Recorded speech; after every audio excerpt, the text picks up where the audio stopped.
I just want to make one announcement. A lot of people knew Carol Arnold. She worked in her school system, she worked in another school system, and she passed away this past week. And I went by the funeral home there a while ago, and it was really a, funeral homes are weird anyway, but the music that was playing was, I felt like we need to come in and ask somebody to dance and kind of float around, do that kind of thing in there, and that was Carol. And I heard one of my favorite songs. And this is where I'm gonna hang in here today. It's called My Girl, I Got Sunshine on a Cloudy Day. We've all heard that. So let's don't get weird and get dull. Let's keep the sunshine in here, keep her self. We've always agreed here to give respect to each other. And I think that's something that gives us sunshine on a cloudy day. We'll y'all come back by tonight about 12, cut the lights off, make sure we're gone.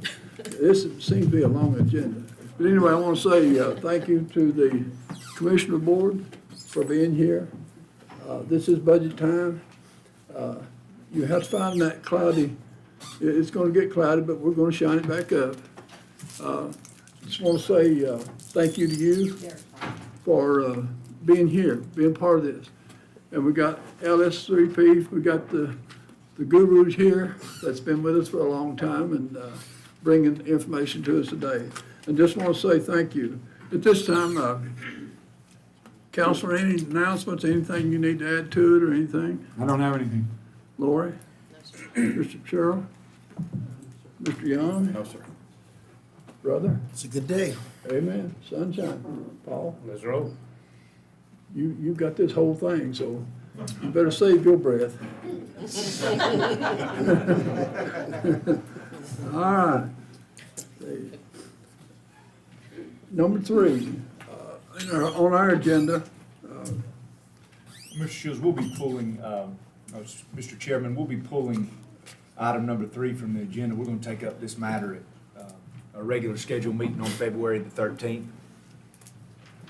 And that, can you share that? They may not have the agenda that we have. Yes, a scheduled public hearing regarding sale of county property. And we'll be discussing that on the 13th. Okay. Follow-up discussion regarding Macon Middle School track.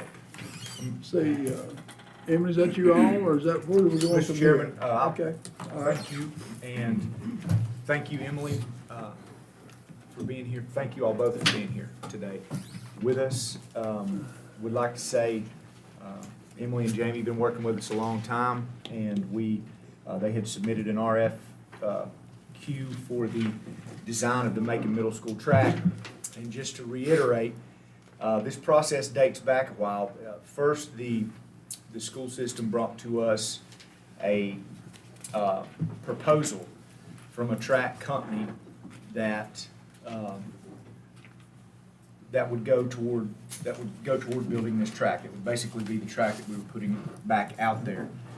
Upon reviewing this proposal, I think this board started discussing it, as well as the school liaison committee, and no one felt comfortable because we really didn't know what the specs for a track should be. We didn't know what we were looking at. We didn't know what we needed sub-base wise, subgrade wise.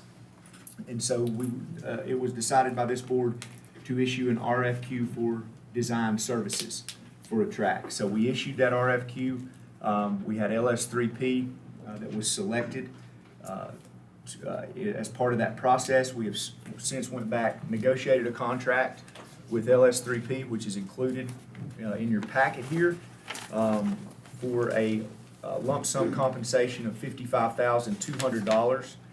That is for the design of this track, and it will get it online by the first day of school this year.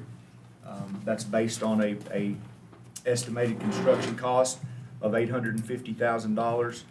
This fee's been calculated at 6.5%. That's customary, and the liaison committee would recommend moving forward with this proposal submitted by LS3P.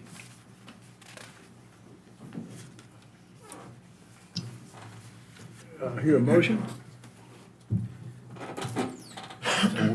Chairman, as liaison to the school system, to the Macon County School Board, we had a lot of discussion. And look, this track's been beat every different direction.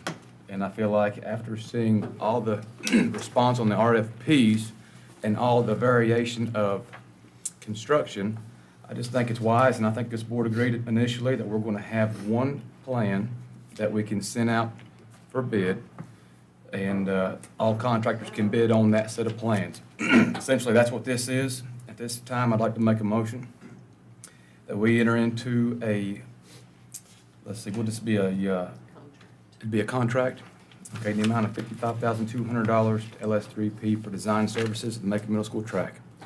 How much would 55 what? 2. Is there a second to that motion? Second. And one to second the motion. Any further discussion? Yes, Mr. Okay. Chairman. Yes, sir. $850,000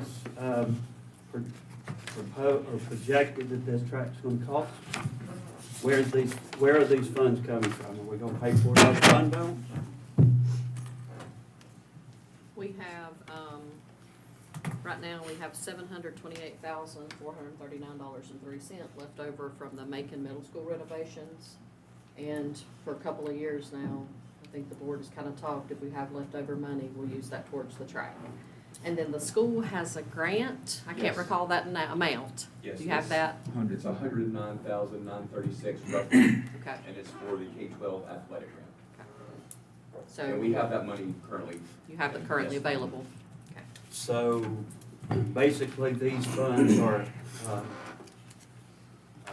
available with no further burden to the taxpayers of this county. And I would like to know, I feel like these contractors are gonna come back. Mr. Lynch, please correct me if I'm wrong and give us bids. We're gonna actually bid this out again, and at that point in time, we can see where they lay. It's not necessarily a contract for $850. It's more or less a design with, that's their estimate. Right. Okay. Once The once LS3P designs it, is bidding it part of y'all's contract? Your proposal, we'll have time to read it. So once LS3P designs it, they'll put it out to bid, and then, we'll receive bids and see how they shake out. And then Okay. those will come back to the Board of Commissioners to award the bid at that time. So this 55,000 that the motion's on the floor, is LS3P their complete amount to them based on $850,000? Is that correct? Is that correct, LS3P? Yes. Okay. So if it's less than 850, LS3P is less than 55,000, or it's? That 55,200 is a lump sum fee for us to design the track. Okay. Regardless of what it will cost on bid day for the contractors. That's the cost of our work. Okay, and then you're gonna get 6.5% on top of? No, sir. Okay, all right, that's what That was the factor that we used to get to that number, but it turns into a lump sum that will neither change higher or lower regardless of what the track actually costed. All right, thank you.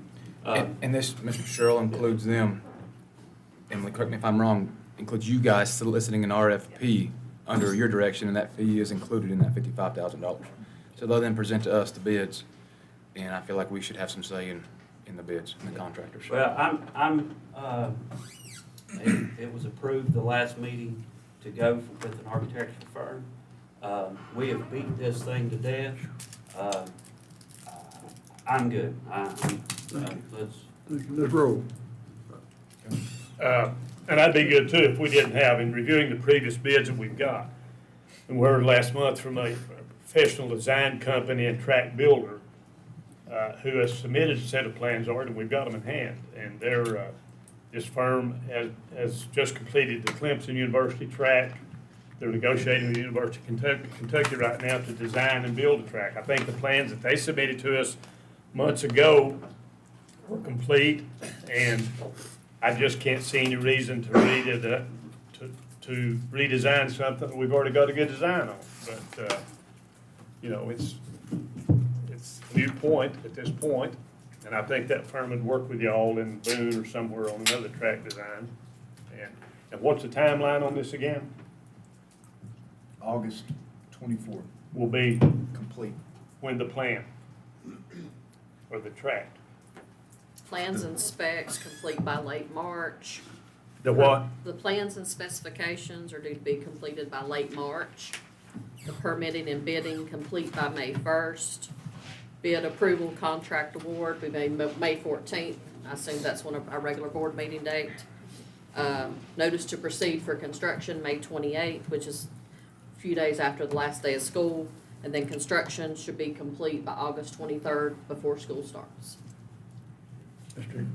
Well, in an attempt to get this thing going, you know, let's do it. I mean, we talk about a lot of things, we just don't get them done, so I'm good with it.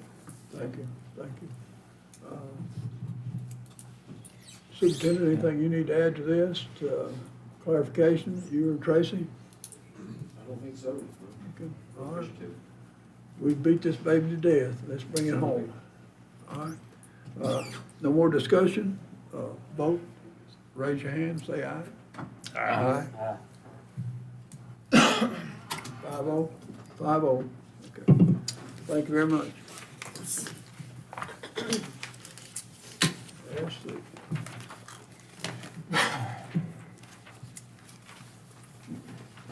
Okay, I believe for us, maybe for y'all too, if you've got an agenda, we're gonna flip over to the other side of this. We're gonna do the fiscal year 25 budget kickoff. If you can flip over that and it'll say fiscal year 25 budget kickoff. 1A, remember I've got crazy glasses, okay, 1A. The CIP update and financial overview is Midyear. Yes, sir. Hey, how you doing? Doing well. Good Good to see afternoon. you, good to see you. Okay. Got hard copies for you, so we'll get those passed out. Mr. Chair, board members, appreciate y'all having me back. I'll wait for a moment until you get your hard copies here to dive in.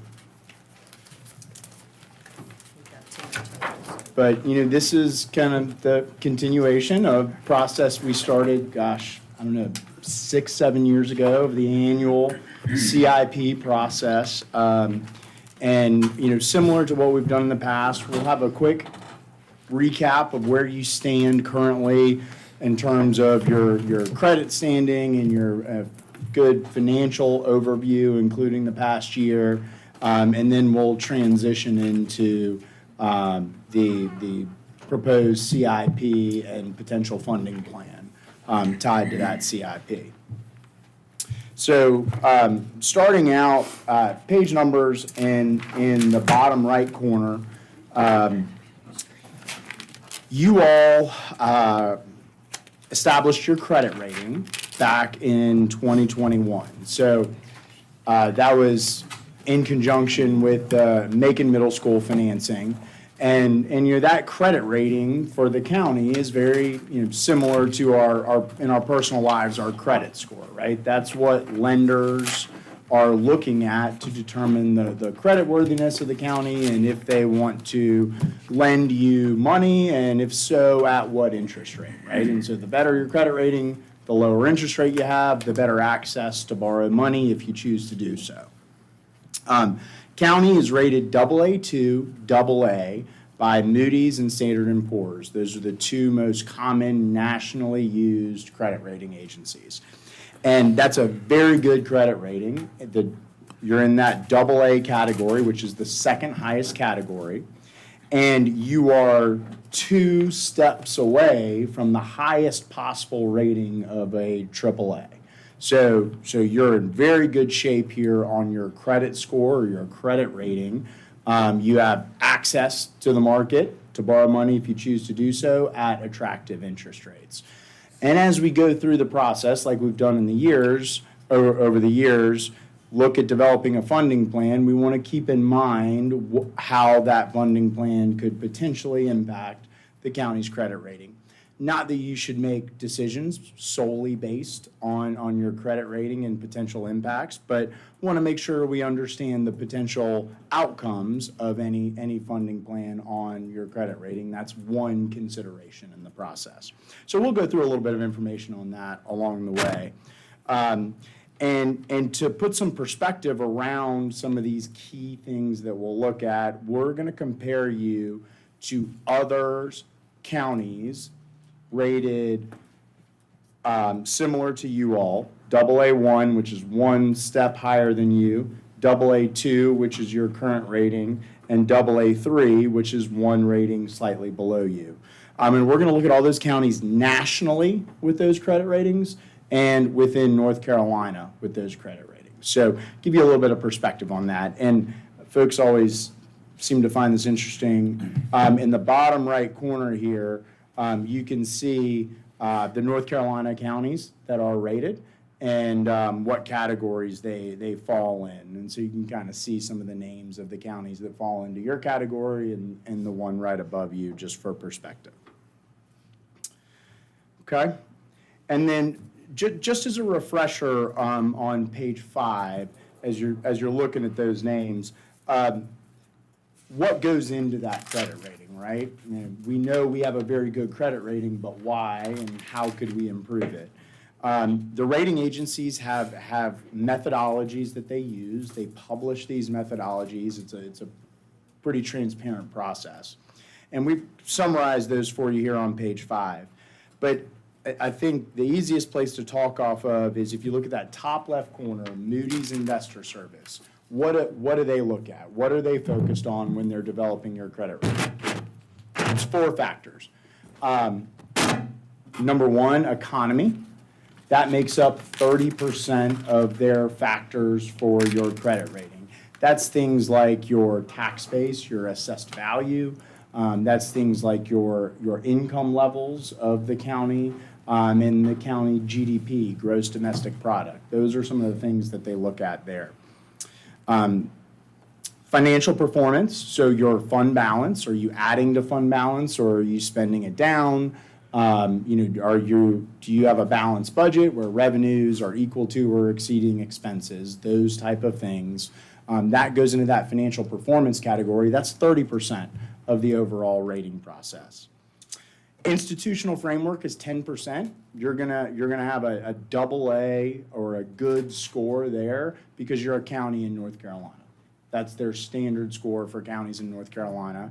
And there are other states where counties have a AAA or a very good score, and that's just a function of as how North Carolina is organized. You all as a county have to fund school capital. You've got the DSS requirements and other mandated services that you have to provide, which are a little different than other states.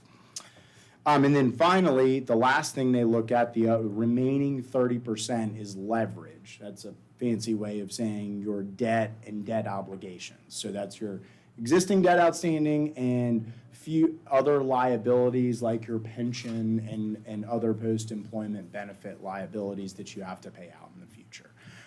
So that's kind of the 4 key areas that are focused on by the rating agencies. And I think we've talked about this in the past, but I think it's worth noting. You really only have direct control. You all as a board through the budget process and actions that you can take this year really only have direct control over about 60% of that rating. Your financial performance and your debt, right? Economy, certainly you could put, policies in place. You can encourage and support and fund economic development initiatives, but that's more of a longer term impact, right? There's nothing you can do as part of this budget process immediately to change things like income levels and tax base, things like that. So I think the message here is, which you've done and done very well, is focus on the things that you can control and continue to do well in those as you've done in the past. Make sense?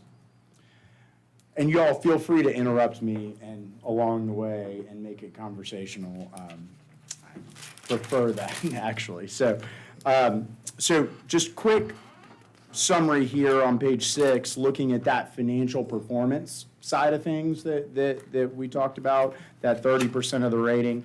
I think it's interesting to look at it graphically. The top left graph is comparing your expenditures, which are the bars, the dark green and the light green. That's your operating expenses, and then your transfers out for things like capital.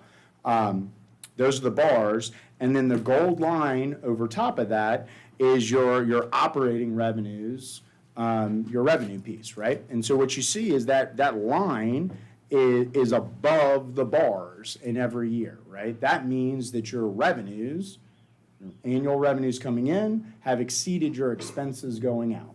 You have a balanced budget, and in fact, you are doing a little bit better than that, right? So your budget is structurally balanced, and you're creating surpluses every year.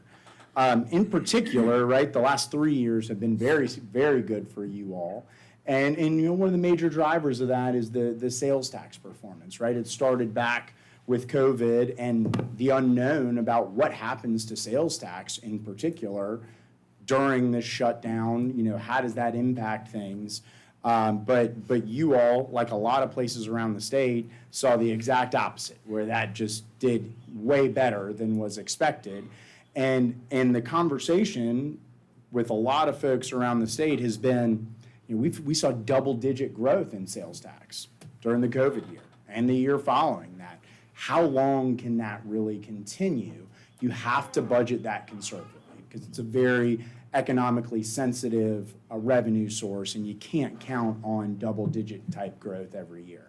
So this very similar trend on the sales tax side that you all have seen, that we're seeing around the state, as folks are having to budget conservatively, expecting that growth to slow. In the last 3 years, it's just really performed very well, which has allowed you all to increase your fund balance levels nicely over the last 3 years with those surpluses that were generated. And you say that's what you're seeing across the state? Yeah, I mean, that's a very common theme that we're seeing around the state, and Lori may, I'm getting out of my lane here, Lori may have other thoughts on this, but kind of what we're seeing from a lot of folks now, it's only 4-ish months in for the sales tax distributions that we've gotten, but starting to see that growth appear to be slowing down a little bit.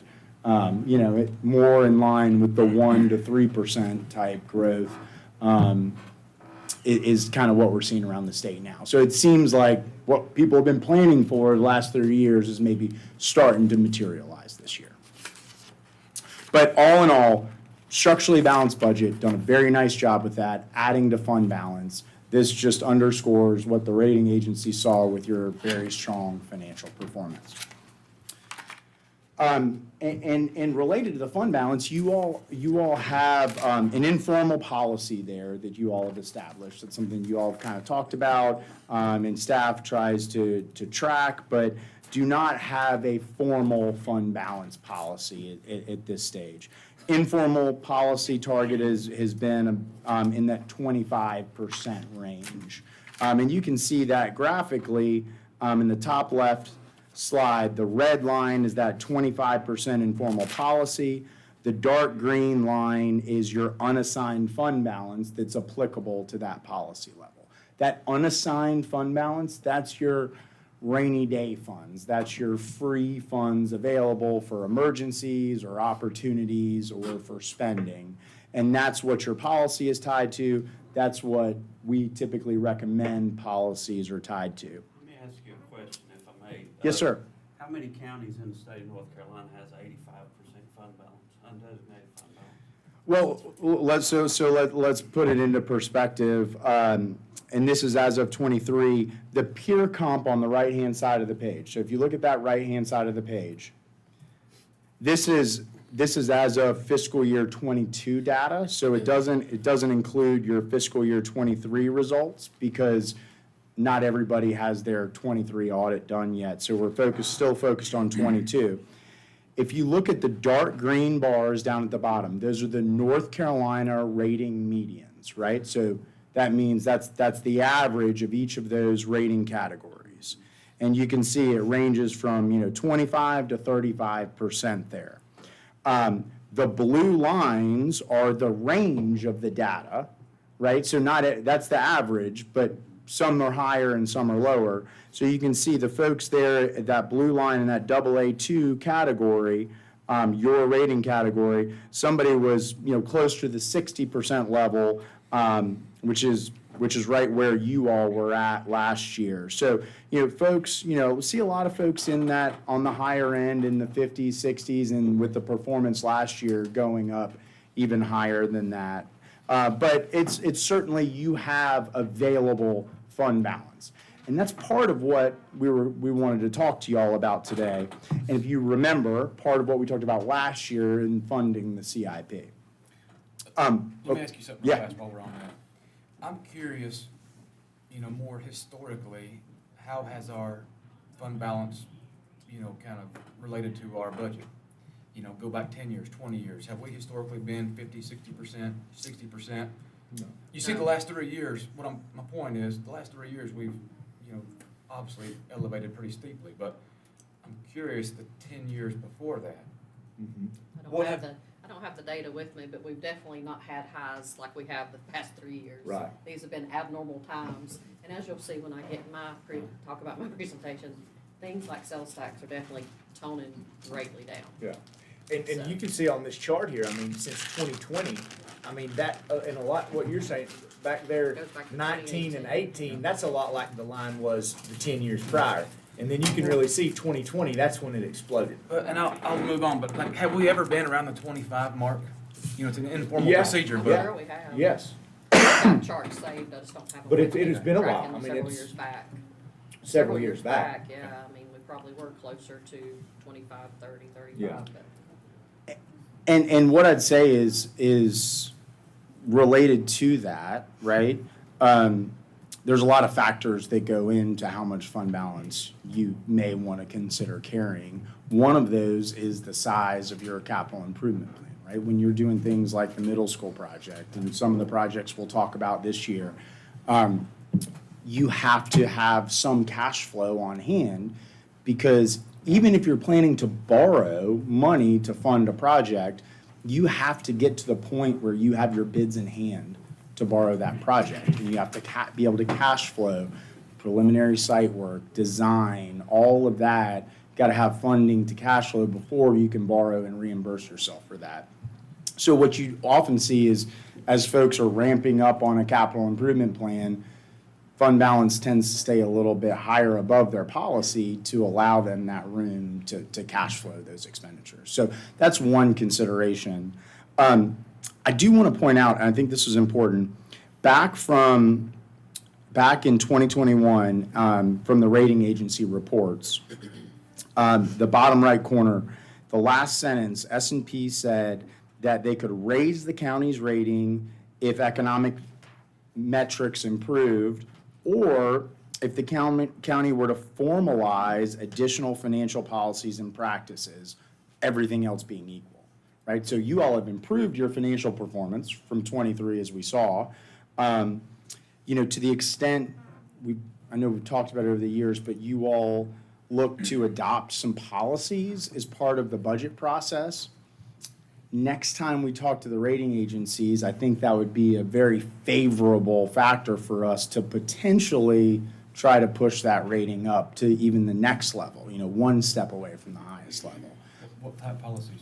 So, good question. First would be a fund balance policy, which you've got an informal policy. We'd suggest making that a more formal policy, and we've got some language for you on that on page 8. If you choose to do that as part of the budget, some sample language, suggested language we recommend. And as part of that, one of the questions will be, well, what levels do we establish, right?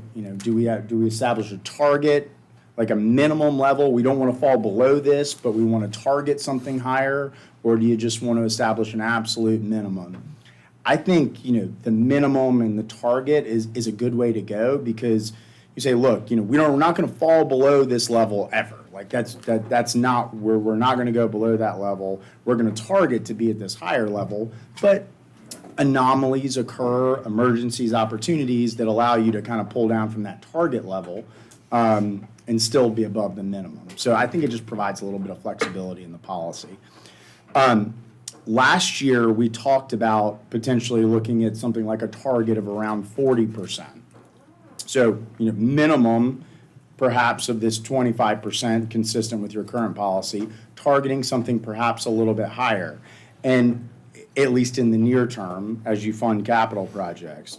And if you look at that, the chart on the bottom left, you can see based on 2023's results, if you were to have a 40% target, line 4, 40% target, that would be a policy requirement of right at $25 million of fund balance and unassigned fund balance. You all are currently at $45 million.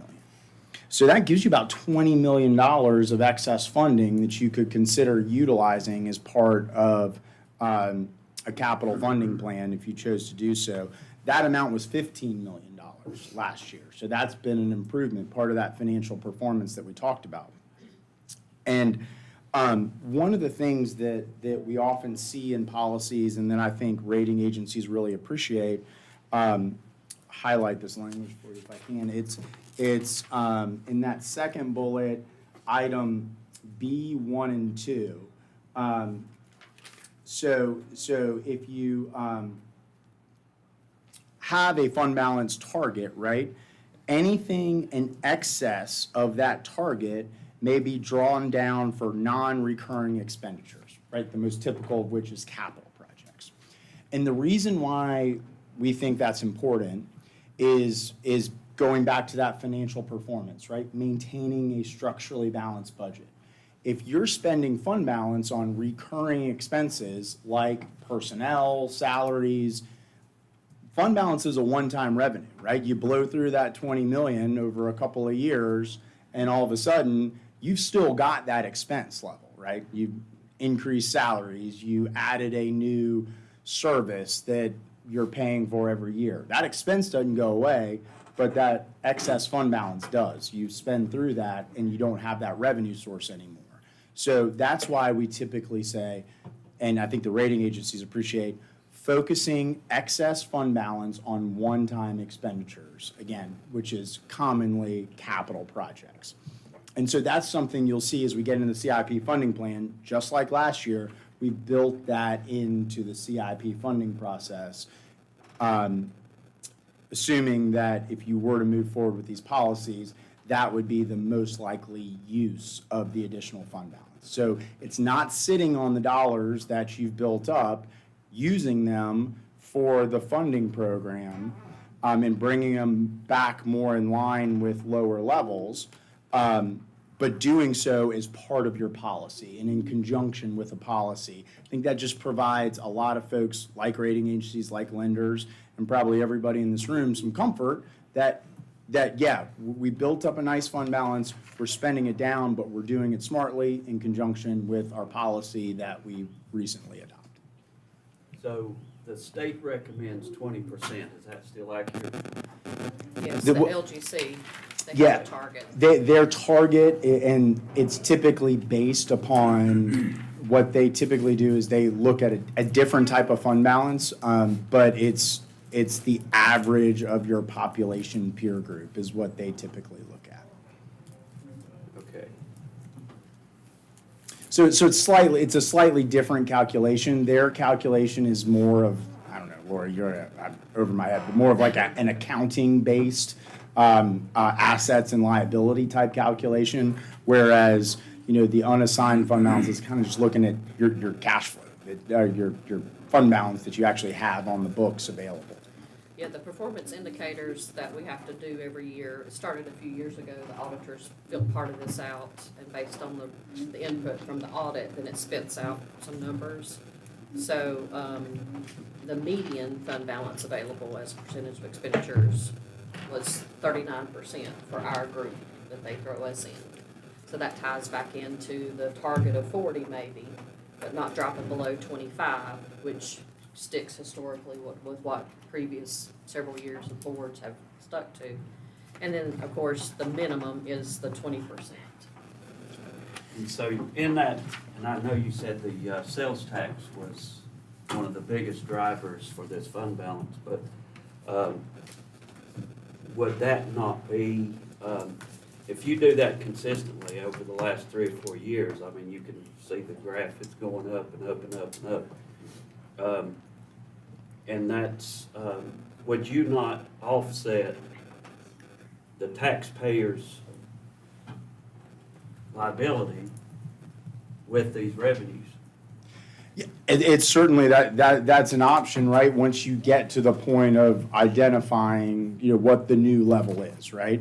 And I think one of the things that has been good, and that you and others around the state have been able to add to fund balance and have that cushion, build up some cushion, but has been challenging from a budgeting perspective, right? Is because you're seeing double-digit sales tax growth, but you can't budget for that every year.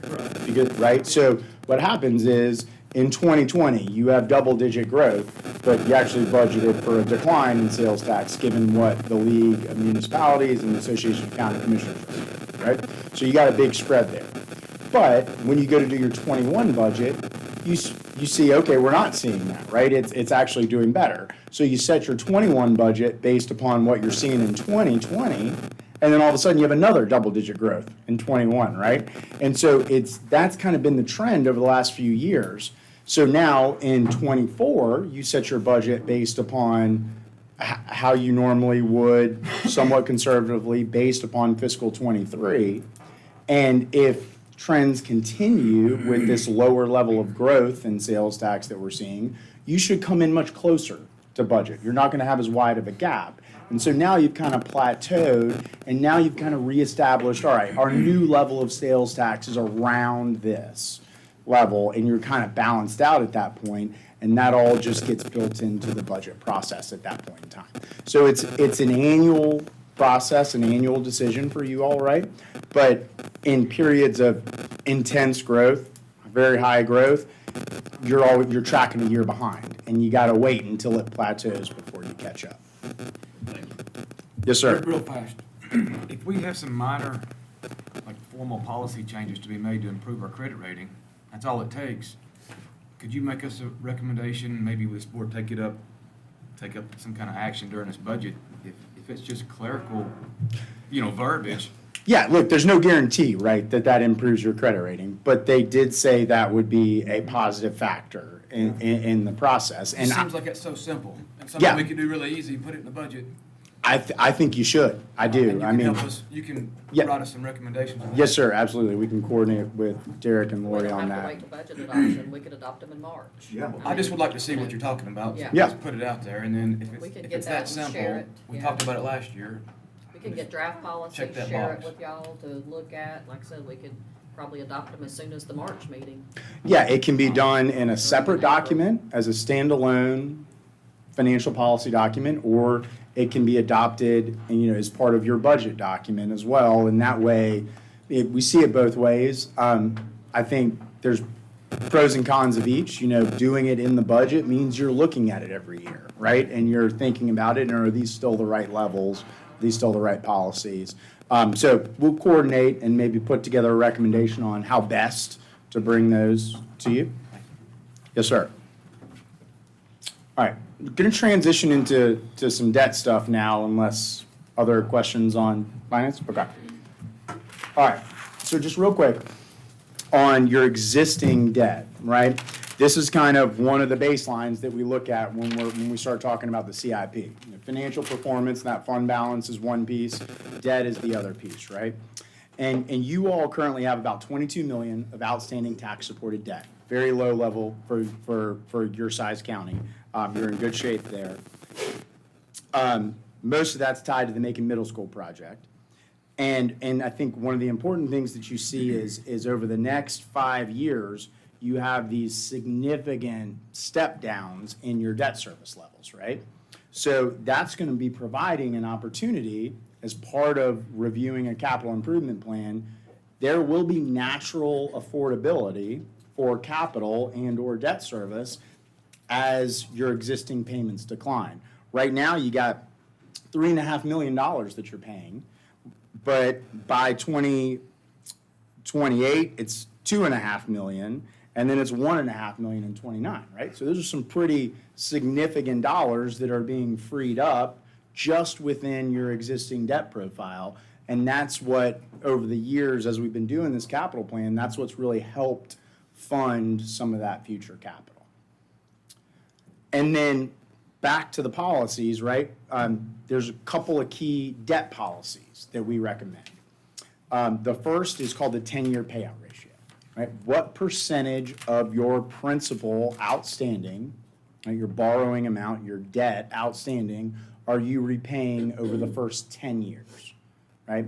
And so the idea there is establishing a policy. Typical range is in the 50 to 60% range. I think 50% is the most common. And that's saying we're going to repay half of our debt over the first 10 years. That's just ensuring that by policy, you're not going out and taking on a bunch of debt, but not paying back principal. You're just paying interest on it. You're not paying down your debt, and you're just pushing all of it out to future years for future boards, future taxpayers to have to deal with. You're just kind of managing along, paying the interest piece of it. That's the idea of this payout ratio. It ensures you pay it back in a responsible fashion. You're in good shape here. You're at 80%, going to 100% over the next 10 years. The policy recommendation is probably going to be at that 50% level. You'd be well in compliance with that. And you stack up nicely to the peers on the right-hand side of the page. So you're in really good shape here. The second key ratio that we look at is debt to assessed value. Debt as a percentage of your tax base. Property tax being the largest revenue source for counties in North Carolina, measuring the debt you have outstanding against that property tax base. You all are less than 0.2%, 0.2%. Policies are typically in the 2 to 3% range. So you're a fraction of that. And you can see if you look in that peer comparative on the right-hand side, you're below all of those medians and kind of right in line with the lowest point of the North Carolina counties. So that's when I say, from a debt perspective, compared to the size of the county, you have very minimal debt outstanding compared to others. You're in good shape here.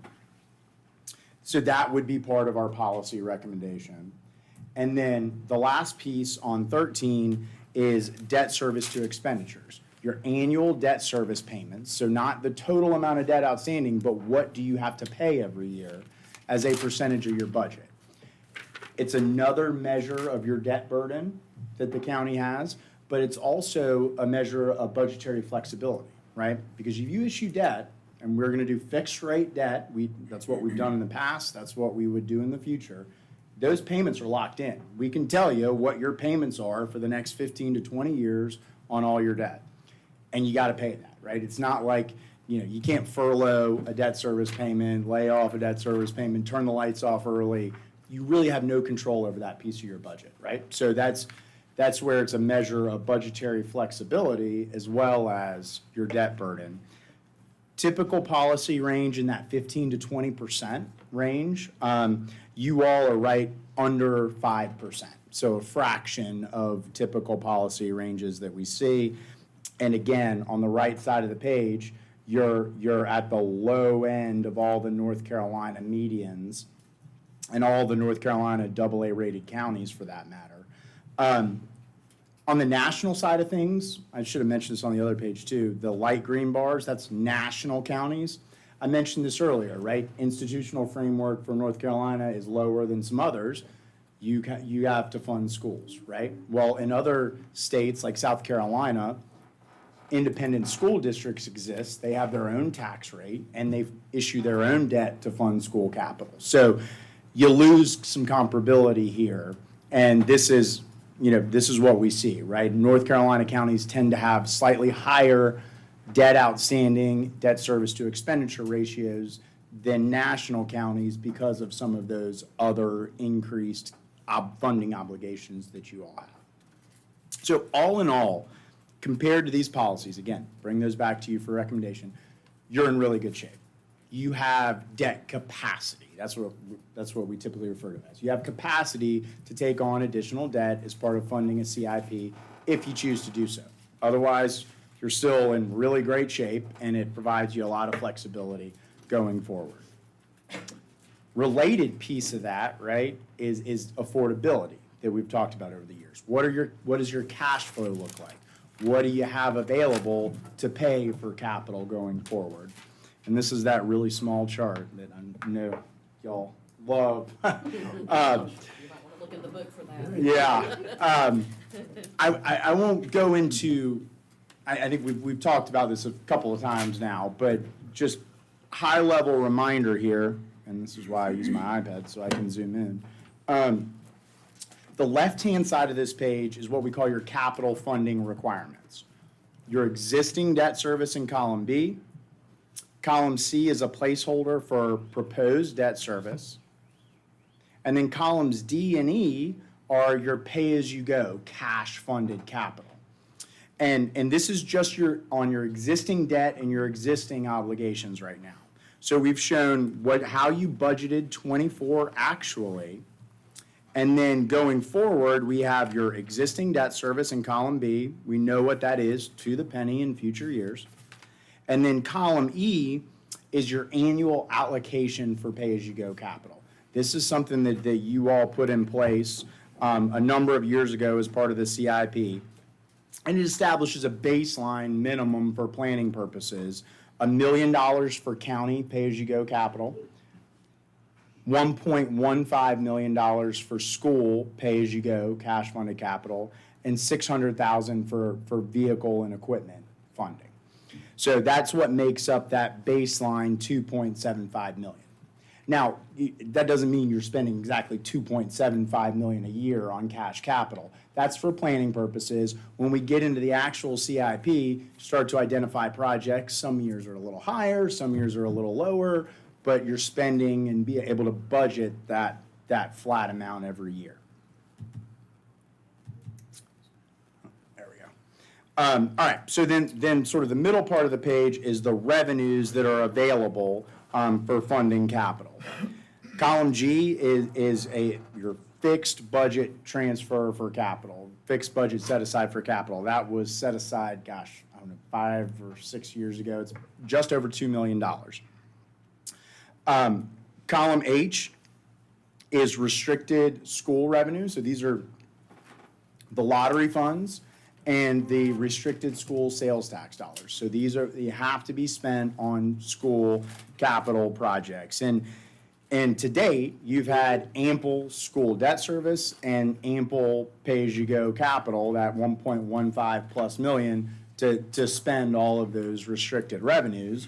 But, as your existing debt service declines, as the Macon Middle School debt service is declining every year, there are future dollars available from those restricted revenues. And then column I is that the budget for those pay-as-you-go, right, projects, same thing as column E. You've set that amount aside in your budget. And then column K is kind of a hodgepodge of some other revenues, partner revenues. People, some of the towns have agreed to pay a share, their share of certain debt obligations, as well as, and this goes back to Ms. Cheryl, about what you had talked about earlier, excess sales tax. So this is a planned use of excess sales tax. We use this for pay-as-you-go capital, right? Because we don't know that we're going to have an excess every year, and we can't budget for it, but we also don't want to ignore it. So we're planning to use it, but planning to use part of it, and tying it to one-time capital projects allows you to say, hey, we didn't get that excess last year. We need to slow down on some of those capital projects. So all that sums up into column L, revenues available. And then column M is tracking the annual surplus deficit. Column F versus column L, right? Total requirements versus total revenues. And right now, you're in a surplus mode, right? We haven't layered in the CIP yet, right? So it's your existing requirements. You're in a surplus mode.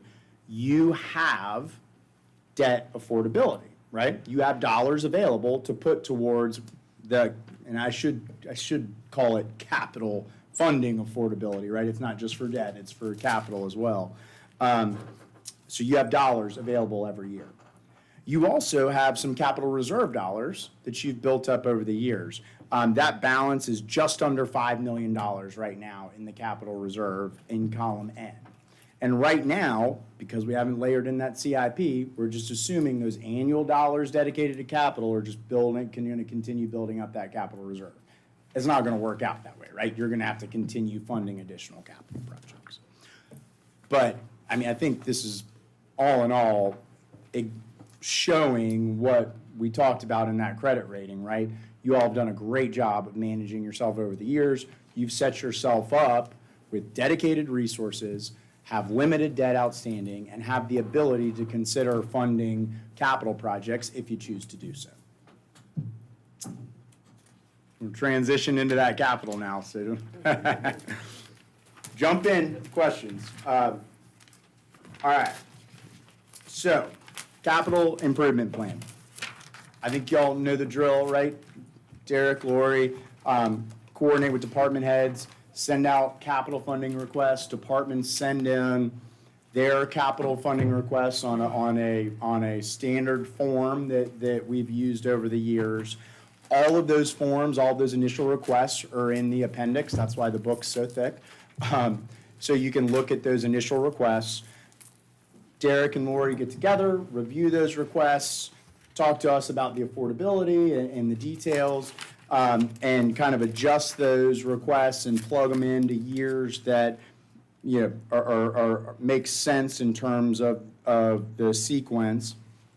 And what you see here on 16 is the draft of the capital improvement plan as adjusted by management and finance. In total, it's $180 million. So if you look at column B, in total, it's a 5-year CIP, fiscal 25 to 29. That's what you all have historically adopted. That's, you know, the common time frame for CIPs. In total, it's $180 million. And of that, two major capital projects at this point, both are schools. It's the Franklin High School project that we've talked about, $127 million, and then Highlands Middle School project right at $6 million. Doesn't include the Macon Middle School track that you were talking about. Those dollars, like Lori said, are already been sort of, they're there already. And that project's the kind of continuation of that prior project. So those are the two major projects, right? And that makes up $130 million of the $180 million. But importantly to note, and congratulations, y'all received the needs-based public school capital fund, a lot of letters, grant from the state, which is funding $62 million of the high school project. And then there are some additional funds that have been received and set aside to go towards the Highland Middle School project. So, you know, total of $62.9 million goes towards that $133 million of major capital projects. So it leaves you with a net funding requirement there for those two projects of $70 million. Similarly, lines 8 through 13 show sort of what we call the recurring or other typical CIP, right? These aren't the big major projects necessarily. They're the ones that you're looking at every year and having to do. Line 9 and 10 are those annual school and vehicle allocations, $1.15 million and $600,000. And then line 11 is the other county departments, right? That kind of at minimum is going to be $1 million a year. And then there's some other additional school projects on top of the annual recurring allocation of about $650,000. So when you look at that, that's the $47.7 million of sort of normal CIP projects. But again, some outside resources that you all have available, have received to be able to go towards those projects. So $25.2 million of the $47 million is coming from sources other than county revenue, county funding. So leaving you a net amount of $22.5 million, right? So in total, we've got the $180 million CIP. When you look at it, it's big number. But when you break it down a little bit, 48% of that is funded from resources outside of county resources. So, I mean, very enviable position to be in from my perspective, from what I see. So you all, CIP, again, 180 million, about half of that is funded from outside resources. County funding requirement of just over $90 million over this 5-year horizon. Is part of the process, right? Projects are identified and over a 10-year period. And a lot of times what we see is the requests come in, year one, everybody wants their projects done in year one. But the reality of it is it's a 10-year period. And we do summarize future years there in that gray header. Those are things that have been requested or maybe being considered down the road. They are not part of the funding plan and the CIP that we're looking at today, but those are things to be aware of that are out there in the future. And the biggest piece of that are some of the other major capital projects that have been requested with the senior center and the indoor firing range. And Mitch, just to add to that, the projects that with the first blush of this prioritization from administration and finance, if you'll notice, aside from our, what we would call other or recurring CIP items, things like with the schools, the Nantahala wastewater, that's something this board has been discussing and talking about correcting. With Southwestern Community College, that is we have received $1.4 million in bond funding for that project previously, so a lot of that money was offset. It also includes an SEC project that the county's only responsible for a $100,000 match on. So that project's reflected in there as well as our commitment to that. So the projects we stuck in there first to be able to move forward with the two major priorities, which were the Franklin High School project and the Highlands Pre-K. The remainder of the priorities outside of those that you would count regularly or recurring, 9 times out of 10 had funding sources tied to them, or they were something like the phase 1 of the rec park, like this board has discussed, moving forward with it, with the pickleball tennis court complex at 1.7 million, just because we have, this is something that board has discussed. But we can certainly, this is this board's prioritization, but that's kind of what guided us as we did this first prioritization for you. And I think, to that point, right, part of the thought process was leveraging off of outside dollars that were available to get as much done as you can. All the details, right, Appendix B has a summary by project. I'm not going to walk through that today, but Appendix B has a summary level by project. Appendix C looks at some identified operating impacts of capital projects, right? We are focused on the capital side of things, the capital funding side of things. However, there is, a whole nother operating budget, right? And sometimes things you do on the capital side impact the operating budget. So that's part of the request for departments. If you have a capital project, or is there an operating impact tied to it? We summarize that in Appendix C. And then Appendix D is that all of the detailed project sheets submitted by department heads. Okay? Little more detailed summary on 17 that I won't get into. Well, let me just say this too. The other piece back on page 16 that I did want to mention, sort of when you look at the sources of funding, right? We talked about 48% of that is coming from grants. About a little over 10% is coming from pay-as-you-go capital and reserve funding. And that's probably something that we may look at as part of the policy recommendations. A CIP will be part of a potential policy, and you're looking at trying to maintain somewhere around 10% of funding on a cash basis. That's something we often look at, right? We don't want to just fund CIP with all debt. We don't want to just rely on debt for everything. We want to make sure we've got a good, at least 10% component funded with cash. And then the remaining amount, about 40%, is funded with loan proceeds tied to the Franklin High School and the middle school renovations. Mitch, on that projected cost here of these in capital projects, that's the principal we're talking about. Yes, sir. So when you do the interest to go into our debt service or into our debt limits, that's computed into it, the interest. What is the current, what's that? You couldn't tee me up any better. Let's flip forward to page 18. Finish up what I just said. Well, I'm going to do that. Let's get to page 18. It's got this is how that debt layers in both the principal and the interest component. You can pay And in me the later. bottom right corner, You on can pay me later. on the 70, do what? You can pay me later. I will, yeah. On the 72 million of new debt, plus interest at a 5% interest rate assumption, which is a little conservative in today's environment, it works out to be 108.5 million total payback, principal plus interest. So the 72 million for projects plus interest results in 108.5 million of total payback, principal plus interest. Okay? And you can see right in the top graph, these are your payments. These are the principal plus interest payments. And they are jumping up at the beginning, right? But we also talked about having that decline in your existing debt that provides some relief.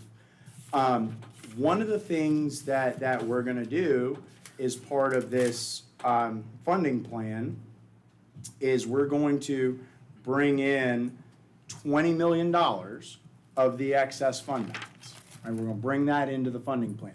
Last year, we had used the 15 million at that 40, remember, at 40%, you had 20% excess. Last year was 15 million that we brought in. This year, it's the 20 million that we're bringing in. That is helping to manage these step-ups in debt service, right? That can help pay for pay-as-you-go capital projects and can be used for one-time spikes in debt service, right? So when you look at this, the first 3 years, as this debt comes online, jumps up to its highest level, and then it comes down very quickly from there. So kind of call it shaving off the peak of that debt service, right? And so that's part of the use of that $20 million coming in for the capital program. Now, the difference in the current debt service and the projected debt service is a pretty broad, it's $5 or $6 million.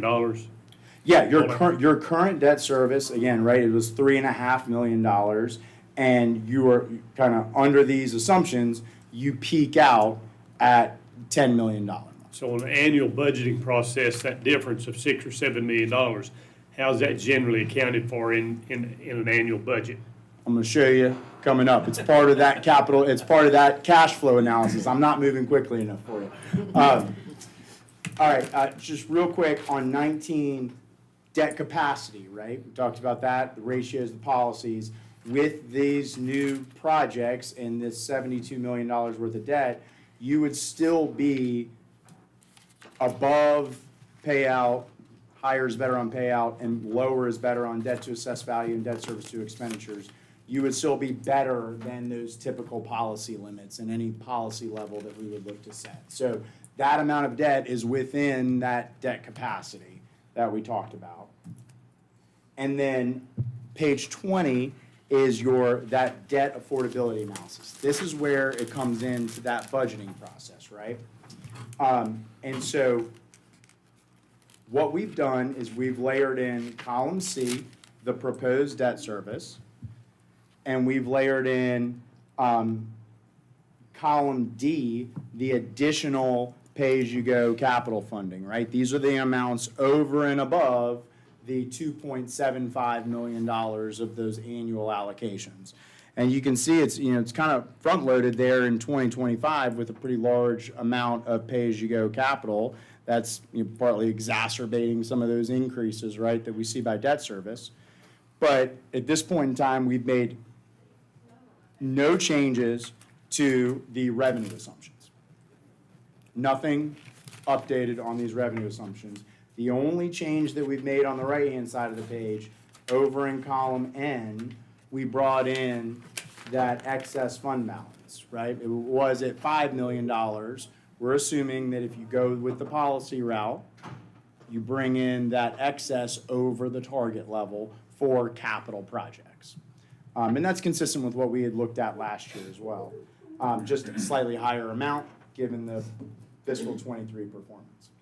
And when we look at that, right, there is, the revenues are slightly lower, or I won't say slightly, just revenues are lower than expenditures, than the requirements in column F for about a 7 to 8 year period of time, right? Where the debt service spiked up and where we have that higher level of capital spending, right, additional capital projects over the annual allocation, we're using that $20 million, right, of fund balance. We're using that, some of that, to help shave off the peak.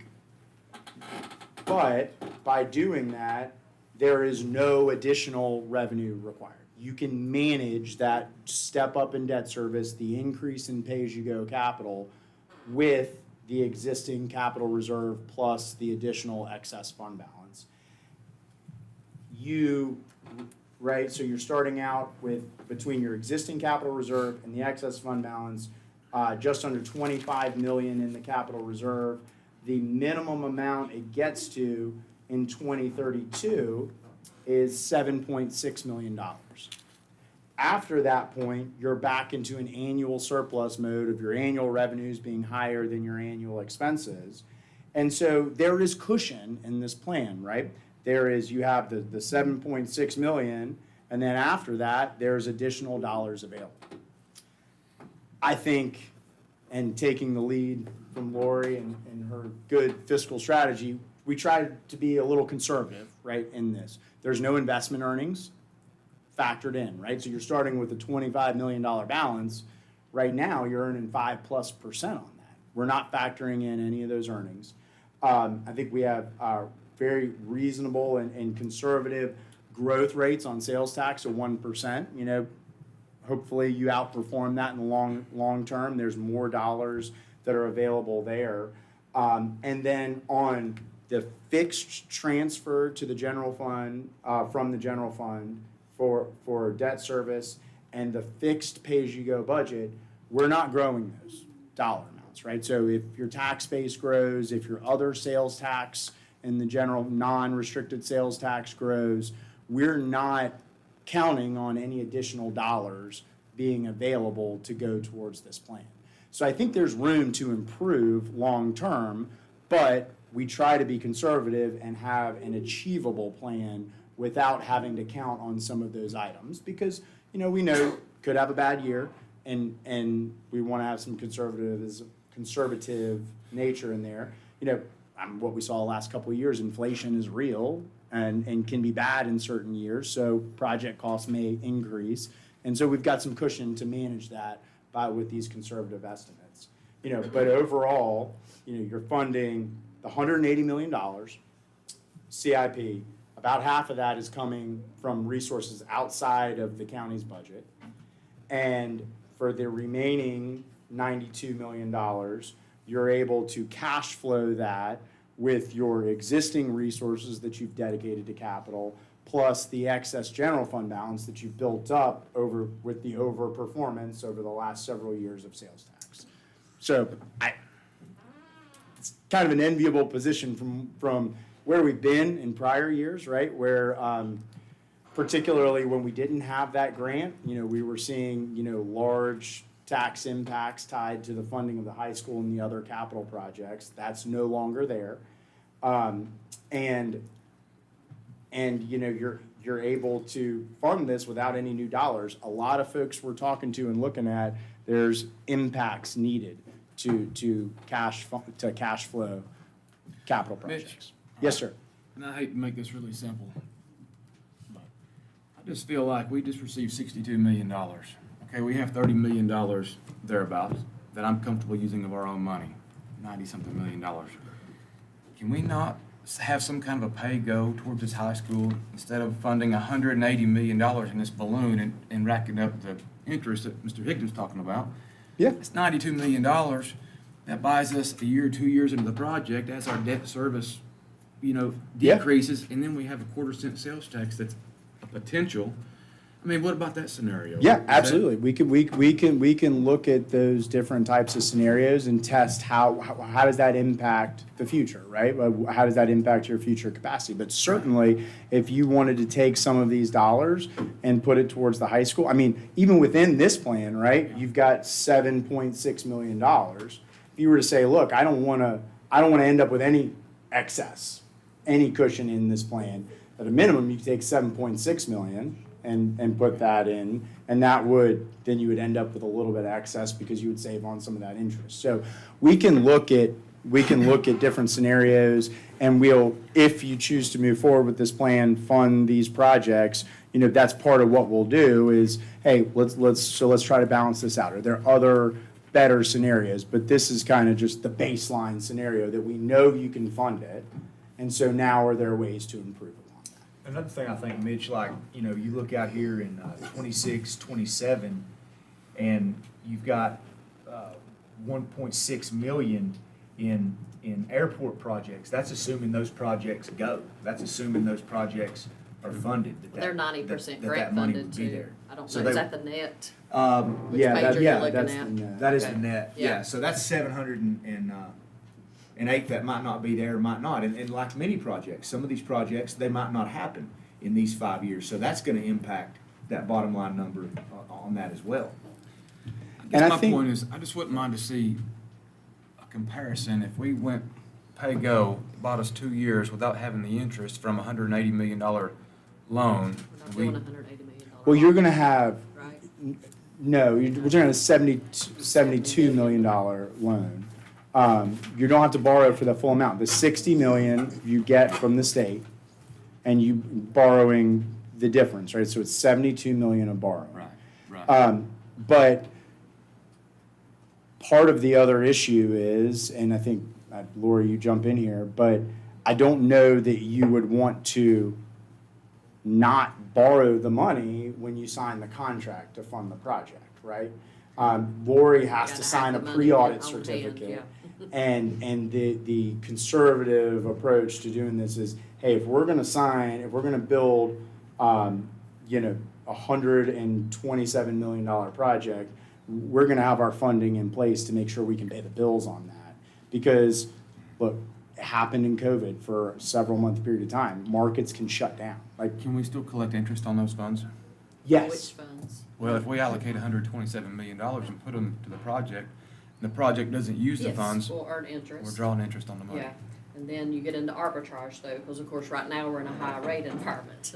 Yeah, So, right, yes, right we now, you will- borrow that money right now. We'll earn interest on it. You're, in today's market, you would be, call it 3.5% range on your interest rate, on your, Earnings. no, on your interest payments, Oh, about okay. 3.5%. Okay. Your main source of investment, the capital management trust, is 5.25. earning 5.25 right now. So there's no real cost to carry.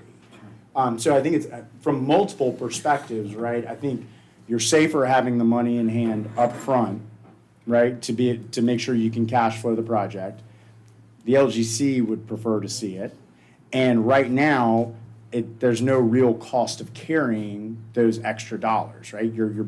The dollars that you buy and invest are earning more than what you're paying on the debt. That can change, right? That can change overnight. We're talking about, the Fed's talking about multiple rate decreases this year, and so that will impact that short-term earnings rate. But I think you're in a good environment now to move forward with a debt financing for the project. I mean, we're not at our lowest of low interest rates, but, last year at one point, we saw rates spiking up towards like the 5+% range. You're back down to around 3.5%. So you're in a good spot in the market, and at least right now, there's no cost to carry. But that said, we'll look at other options and see if there's ways to take advantage of that and use it more efficiently. The other thing that I would say on that, to play into your decision-making process on that, is kind of going back to the CIP, right? The future years, right? We know there's a couple of major projects that have been identified, maybe other projects that you all have in mind that may be important after the next 5 years. If you don't use that cash to go towards one of these two projects right now, you're able to hold on to that for longer. And if we outperform these projections, which is the goal, right?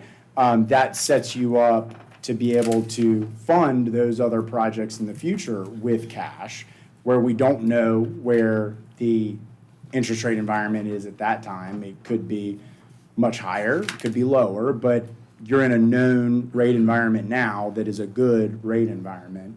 You can take advantage of that, lock it in, and save future dollars for other unknowns for future projects. So those are just some of the things that for y'all to consider as you're making that decision. But we can certainly look at other scenarios, and depending upon where interest rates are, we may find that there's a break-even point where, you know what, using $10 million to go towards these projects ends up at a slightly higher cash balance than if we borrowed it all.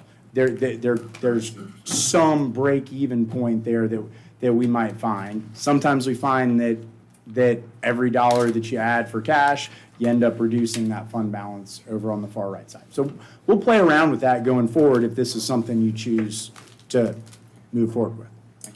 So,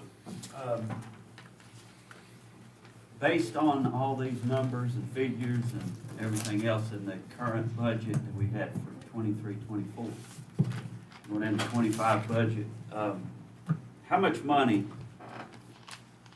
after all of this, do we have left for expenditures? Do you have any information on? Not on the total Because- operating budget, no, sir. Because I have, because I guess the question through all of this is, we're talking about a high school and a Highland School and a few things coming up, but, and I'm not sure exactly what all is hiding around the corner for the school system, but Nantahala School wastewater treatment plant, Macon Middle School track, Iola School water issues, Highland School soccer field, Highland School expansion, Franklin, well, that's in that, Franklin High School sports complex, the new school, the CTE, the Higdon property, we're looking at $5 million. East Franklin School, I'm not sure, nobody has talked about that any longer. SCC is seeking funding for the armory, funding for library repairs, senior center parking issues, Macon County Jail plumbing issues. Maintenance department needs additional funds for repairs, courthouse repairs, the fire alarm system at the courthouse, Macon Middle School sewer gas, Macon County Rec Park, and the courthouse square. None of these, because it seems to me like we're talking about spending $25 million of this fund balance on two projects. And this county needs a lot of attention. And what are we gonna have to do to get this money? Are we gonna have to raise taxes to get there? I understand we can build this school with no tax increase. I knew that from a long time ago. But to fund the rest of these projects, it's right around the corner, and those are just things that I know about. Where are we gonna come up with the money to do that? Well, a lot of those, John, about 60% of them are included in here. For other projects, again, what Mitch is up here telling you right now is that Macon County, and Mitch, you can correct me if I'm wrong, is that Macon County is in the financial position right now that in the next fiscal year, we can spend $146 million in capital improvements to this county. We can do that, and we can spend $180 million over the next 5 years. And we can do that.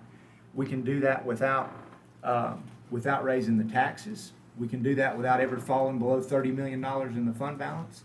We can do that without ever falling below $7 million in our debt reserve fund. But going back to that, those are just numbers. These projects that are incorporated into this plan, outside of those that are regular recurring capital expenditures, that's just your limits, or that's just the bookends. What goes between those bookends is up to the county commissioners. That's who establishes and sets these bookends. And all those projects you mentioned, like I say, 60% of them have been included in here. The roof at the jail the roof at the library, the courthouse security panel, the rec park, phase one of the Parks and Recreation Plan. All that's been included in there. The Southwestern Community College Fire and Safety Training Center that you mentioned, that's included in there. HVAC package upgrades for county facilities, that's included in there. So all of these, the Nantahala School wastewater treatment plant, that's included in there, in the 1.8 million allocation in 25 there. So, like I say, 70% of the things that you just mentioned are in here. That other 30, all these are at the end of the day. And the reason that we chose the priorities that we have to get started with this plan is, from an administrative standpoint, is number one, the Franklin High School project and Highlands Pre-K and discussions of this board, we felt, and actions of this board through appropriating the architect fees to continue moving forward in this budget with Highlands, those are what we felt were top priorities. So in putting those in there, we had to do a little figuring on the other priorities and move some stuff out. The senior center, that was a $25 million expenditure. We had to move it out of that 5-year time horizon. You know, there might be a few more things that you mentioned that aren't in there, but like here in 26, like we mentioned, there's a $708,000 requirement from the county for airport project that might not be there. So this plan can change, the revenues can change, the circumstances can change, but all these numbers are parameters. What goes within those parameters is up to the Macon County Board of Commissioners, and that's what we're discussing here today. But what we do feel we've presented embodies the discussions of this board and the priorities that have emerged through discussions from this board, and that's what we're recommending. So just a couple things just to follow up. Everything you said, I can't speak to the actual projects. I don't, but everything you said, everything else you said is accurate. The projects, the details, like I said, are in this appendix B, C, and D.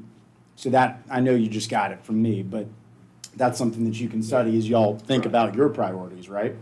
And then a couple other things. Remember, we do have this annual allocation every year, right? So there's at least $1 million for some of the smaller projects that may not be covered. And then there is some additional cushion within this plan. And the only dollars that we're looking at are the dollars currently dedicated to this capital funding plan that have been dedicated within your budget, right? To the extent there's budget growth outside of the 1% restricted sales tax growth that we've assumed, outside of that growth, any other growth within your budget, tax-based sales tax, that's y'all's decision what you do with it, right? You know, whether it's using it to offset current expenses or adding new capital projects or some combination of there may be additional dollars available in the future that you would choose to do that. No investment earnings, right?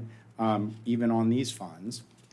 And then kind of back to the first conversation we had on the fund balance, right? You got to budget conservatively for a number of these levels. So just because you pull down your fund balance close to the target this year, close to that 40% target, you know, what we see a lot of folks do is this becomes an annual process, right? So next year, when Lori finishes up her audit, she'll look at her unassigned fund balance compared to your targets and say, here's where we were.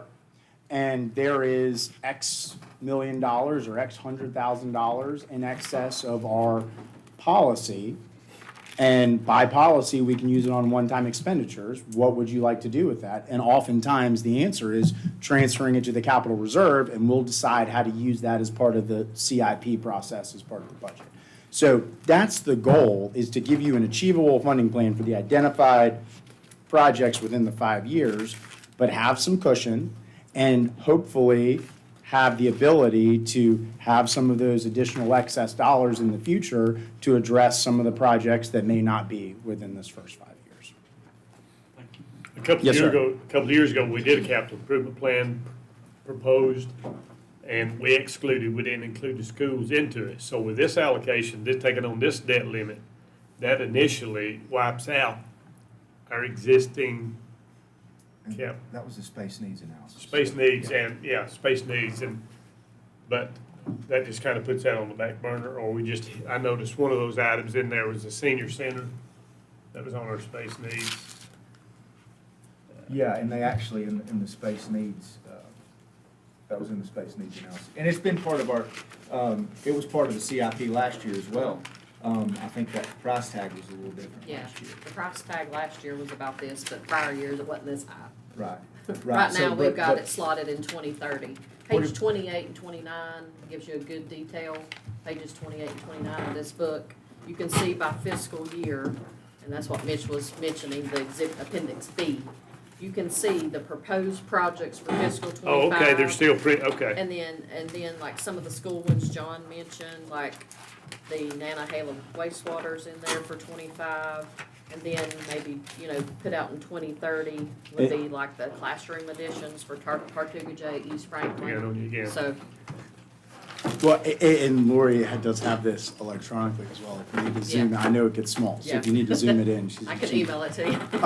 Yeah, But those are not funded as part of this 5 years, right? They're Right. identified. Right. They're in those future years as something that will need to be addressed. But, the other thing that we kind of think about here too is capital projects tend to evolve and priorities tend to evolve, right? And if you've got a 10-year CIP where all these projects are identified, funding capital for the next 10 years based upon where you are today is not, and that's going to be a much bigger impact, right? And there's going to be a lot that happens over the next 10 years. You would have never forecasted double-digit sales tax growth 3 years in a row, right? So this is kind of a, hey, here's the 5-year plan, and this can be funded, but we know we've got some other needs out there that we're gonna have to address. By the time 2030 comes around, who knows what revenues will be available, what grants will be available, right? I think when we started, I think the first analysis we looked at for the Franklin High School, excuse me, had over like a 5%, over a 5-cent tax impact, right? So we didn't know that this grant wasn't even a thing at that point in time. you get you some water, Mitch. Thank you. So that's kind of the idea behind funding the 5-year. Thank you so much. Funding the 5-year, right, it's more of a near-term look, and you'll evolve over the years by the time it gets out to some of the later, these other future projects. Excuse me. Take your break there. Here, Mitch. I got 4 more of them up here, thank you. I have some gum as well, if you'd like to. I'm good. Yours are fantastic. They're like We can citrus. do a Heimlich on you, we can do a Heimlich. I get to sit next to Dollar General. That's right. Walmart. He's got everything. They're really good. So that's kind of the idea. It's that they're identified, these other projects are out there, but, in prior years, we were identifying, hey, there's an impact to funding these 5 years. We don't want to necessarily say, hey, you need to, in that scenario, which we're not in today, but were in the past, we don't want to suggest that you need to raise taxes by X to fund all of these projects, and you do that, right, in year 1, which partly covers some projects that are out in year 7, 8, 9, 10, and by the time you get out to year 7, 8, 9, 10, you wouldn't have ever needed that, right? So it's the idea of funding the near term and coming up with the dollars you need to fund some reasonable near-term amount of projects, and then continuing to evaluate future out-year projects as you get closer to actually funding them. It's trying to balance dedicating resources now and making sure you have resources available, but not sort of requiring way too much now that may never be needed. And like you're saying, Mitch, I think that's why it's important too to look at this at, like you say, the projects evolve, priorities change.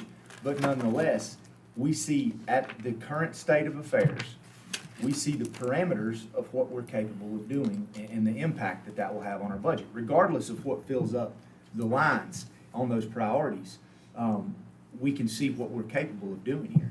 Yeah, and as we go forward, the next couple of years, that senior center, depending upon your priority, may start moving into that 5-year CIP. And just like the high school, we may say, well, look, if you want to fund all of it now, we're showing you need X number of pennies, a penny, a half a penny, whatever it is, to get that done. But you may not choose to do it at that point in time, and there may be another state community college bond that comes in and cuts that project amount in half, and now you're able to cover it. It's a process, right? It's a planning process. That's what it is. It doesn't mean you have to fund everything today. You're just making sure you're covered for this current year's funding. That's what's going to make it into the budget. And then you've got a reasonable plan to address the next several years out to 5 years. And then next year, we'll add another year to it and add another year to it and start doing that. So I'm telling you, I know it may not necessarily feel that way when you're saying we're going to spend $180 million, but only half of it's yours. And you're able to do it. Yeah. It's a max. Yeah, and you're able to do it without anything more than the resources you currently have dedicated to capital. That's an enviable position. A lot of people are not in that position. So, from my perspective, this is an easy presentation to give. There's others that are harder when you're looking at, well, if you really want to do everything you got to do, it's maybe double-digit tax increase, right? Help me with that $0.25, and I hate to bring it back up. No. How does that play into this scenario? Yeah, no, we left it there for a reason, right? Left it out or left it in? No, we left the column there for a reason, right? It wasn't approved, right? Yeah, exactly. We don't have it, but you have the ability to put it back on the ballot. I mean, And- can we reduce our millage rate if we get that $0.25? I mean, would that be kind of recommended approach, or do you think? I mean, that's up to you all, right? Like, so let's say you get the 1/4 sales tax, Okay. like November 25 or Right. whatever. Even years. Yeah, November 26. You get the 1/4 sales tax, right? Well, at that point in time, there's a new revenue stream coming in. What are you going to use it for, right? Are you dedicating it to schools? Are you dedicating it to community college? Are you doing it for capital generally for the county? Or is it just a 1/4 sales tax that can be used for anything? In that case, it's your decision, right? Reduce the millage rate, be able to fund some of these future year capital projects, fund a new initiative, fund some new positions, fund pay and class study for employees, whatever it may be. That's your decision. But you will have, typically what people do is, like you all did the first time, is you say, we're going to vote the 1/4 sales tax and we're going to use it for this purpose or these collective purposes. That tends to be the most successful approach at it, and that'll partially drive what you're able to do. I mean, in this case, right, you're transferring $2 million from the general fund. Is that what it translates to? 1/4? Yeah. Annually, what does it translate to? It's about 2.5 maybe. I It's haven't, in one of these footnotes. the last time we looked at it, it's 2.3. note 2.3. note 5, right? 5. Last time we looked at it, it was estimated to generate about 2.4 million, right? I mean, that's the point I'm trying to make. If our mill rate right now is, what, 1.25 pennies, if we get the 1/4, we could essentially drop our mill rate by 2 mills. Am I wrong in saying that? No, your penny generates So $1.25 like, to million. me, like right now, I feel like some of us are running for reelection. I think that's a strong point to make to people, that we could collect the funds from pass-through revenue and offset our local mill rate by 2 cents and keep all of our CIP fully funded. Yeah, I mean, look, right, the nature of your economy really supports that, right? I mean, with the sales tax, yes, you all who live here will have to pay that 1/4 sales tax on what you buy, but you're getting the advantage of myself coming through and seeing y'all, people coming in playing golf, people coming in for the spa, all of that, right? All the people moving in for the summer. Right. 441. Those are dollars that you're getting from those people who are not necessarily property tax owners, who are not paying the property tax, but you're able to capture some more of that to go towards these projects. That could go on the Or ballot. go towards your budget. 24. It could be Yeah. put on the ballot I in mean, the general election. I've been asked about it numerous times, and I feel like, I mean, if it's presented in a certain manner, I would support that. We'll get that on the agenda for the board to Bring it consider up. putting it back on the ballot. But we have to do it for June though, right? In June, we have to make that request for that. I'm gonna get with the Board of Election. I'll get with the Board of Elections. Gosh, y'all, I took up like As long as you all keep of your giving us the news retreat. You're giving us, you stand up there as long as you want to. Mitch, I know I don't say a whole lot to you, but man, thank you so much for like the details that you give us on this, so. Yes, sir. It's really appreciated, man. Well, good. Well, yeah, any follow-ups, like, obviously, Derek, Lori know how to get in touch with me, and happy to answer anything. And depending upon where y'all end up, where you decide, we'll look at alternative approaches and find the best thing that you all choose to do. Thank you. Thank you. Thank y'all. Thank you, Thank you, Mitch. Thank you, Mitch. Mr. Chairman, I take a 5-minute break. No way. Huh? I can see your eyes. Yes, we're gonna take You a got your break. depends on? I don't have. Give us 5 minutes, Jim. I'm sorry. Policy, company policy, yeah. Hey. The county doesn't send me.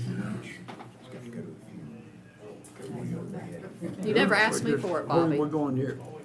I was gonna say, you can't say the county don't provide it, because you've never asked me. Fitting me in at the last moment. I'm thankful for the fact that we can work together as two boards and work together for the betterment of our students. And so what you have in front of you are our initial requests, but they are preliminary. We too are right in the middle of budget season, and our finance department, they are in Greensboro right now, will be on their way back tomorrow, and so they will have updates for us to be considering. And we have budget work sessions scheduled next week with our board as well. But just wanted to put some things on your radar in regards to the list, and like I said, these are in no particular order. But two brand-new items that I want to make you aware of would be the Cartagena Gym AC unit. It is the initial and original unit that is in that school. And Tracy and I have had a conversation with individuals to try to get a quote as close to as possible. And, everything has a lifespan. We don't know when that could occur. But just want to put that on the radar that that is a potential as we move forward to the tune of about $70,000. And unfortunately. Addition, because I don't see it on here. So we just add it on here or maybe. It's up top. It's at the top under new All items. right, got you covered. Yes. All right. And unfortunately, with the series of events that took place a few weeks ago at one of our elementary schools, we had to initiate a district-wide lockdown. And in doing so, with law enforcement, after we did the debrief, we found out that there are many areas within our schools that we do not have the capability of two-way radio communication. And so that definitely is a safety factor that we are working through and trying to mitigate ourselves. One thing that I do want to make you aware of is we do have opportunity to apply for certain grants. We've applied for one cycle already. We have received it. We did not have this information in front of us at the time once we had written the grant. So the next time that grant cycle comes around, which will be next year, we will definitely put this in as part of that scope of the plan moving forward. And hopefully we can help mitigate that on our side.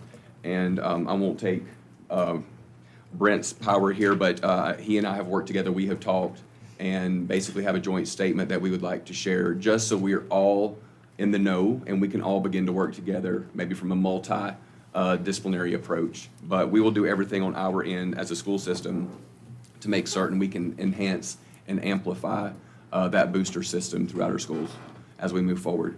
Excuse me.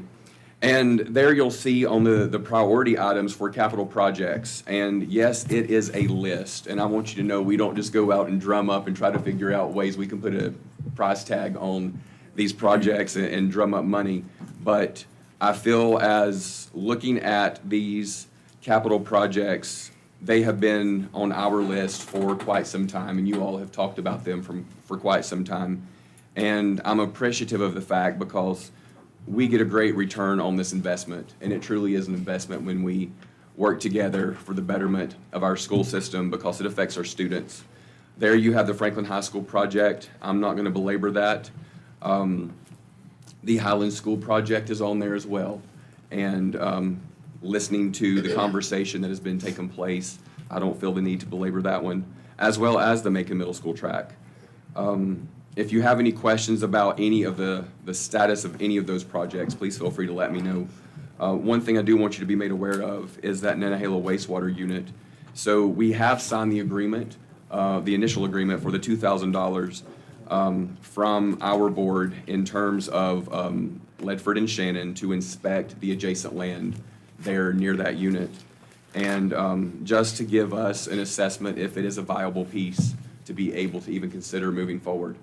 And we look forward to what that assessment will bring back, just so we can be informed as we move forward. And we will definitely keep you all in the loop in that regard as well.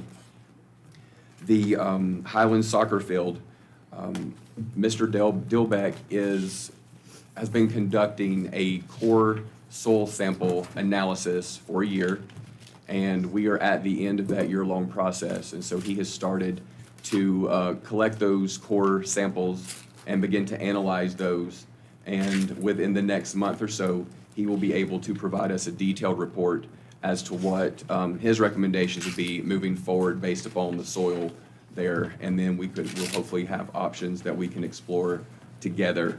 But that is where we're at in that process. And we're thankful for your consideration in that regard. Now, there is a big ticket item here. It is the East Franklin Elementary School. And it is to address overcrowding issues as well as to mitigate any maintenance issues. And just a little background information, we had ESSER dollars that we were going to put forward in regards to helping renovate as well as adding on to the current East Franklin site. But once we engaged in some site analysis and really looked at the overall assessment of the school, it was not advisable for us to proceed any further with that building, given all the issues that it currently has and things that we've had to mitigate. And so we did back off of that, and we funneled those funds elsewhere because we were excited to engage in some capital, because capital is here for the long haul, and you actually see a tangible product, and that was an exciting time. However, we just could not ignore what that assessment came back, and so we had to pivot and move in a different direction. So that would be an entire school looking forward in the future. It is our oldest elementary school currently, and so that is something I want to put on your radar. Along those same lines, Cartagena Elementary School, a renovation as well as an addition. They are at capacity, and we've had to take their computer labs and other such auxiliary rooms to create classrooms and things like that. So in the near future, that's something we might want to consider. But my board will have a chance to look at all of these, prioritize these, and then bring them back to you as a prioritized list as we move forward. But I just wanted you to have this in front of you as you're beginning your budget process. Hey, I hate to interrupt you. Go ahead. I just wanted to have this interactive. Is anybody engaged in kind of looking towards like a realignment of schools? You To know, when I went- redistrict? Well, I don't know about redistrict, maybe that's an option, but when I went to middle school, it was 6, 7, 8. Yes. Now it's just 7, 8, and then 5, 6 school. Is there any capacity other schools, if we went maybe K3, 5, 6, or, you know what I'm saying, if you were to kind of step up a grade at each school? Has anybody looked into that? So one thing with receiving the $62 million grant, we will have an opportunity to consolidate Bartram Academy into the Franklin High School. And so that building will be vacant.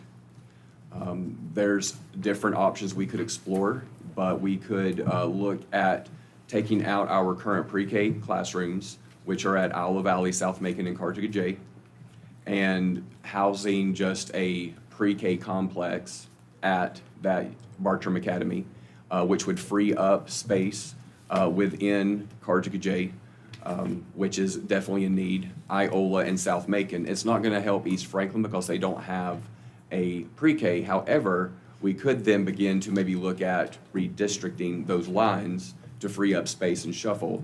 So depending on how we move forward, that could definitely be a possibility in the future and something that we have considered. So from an educational standpoint, we would definitely look at that and just do our assessment to see what are the pros, the cons, and what's going to be in the best interest of all our students. But we do have some flexibility there. What kind of time frame with East Franklin School and the Cartagena? East Franklin would be more of a priority than Cartagena. They have a lot of things going on there. Tracy can speak about just even maintenance calls and things of that nature that his crew are constantly doing just to help mitigate the situation at East Franklin. But, you know, it's frequent. And looking at it from a educational standpoint, we have students in classrooms everywhere. I mean, we're using all kinds of spaces just to do the best we can to help ensure that they get the best education possible.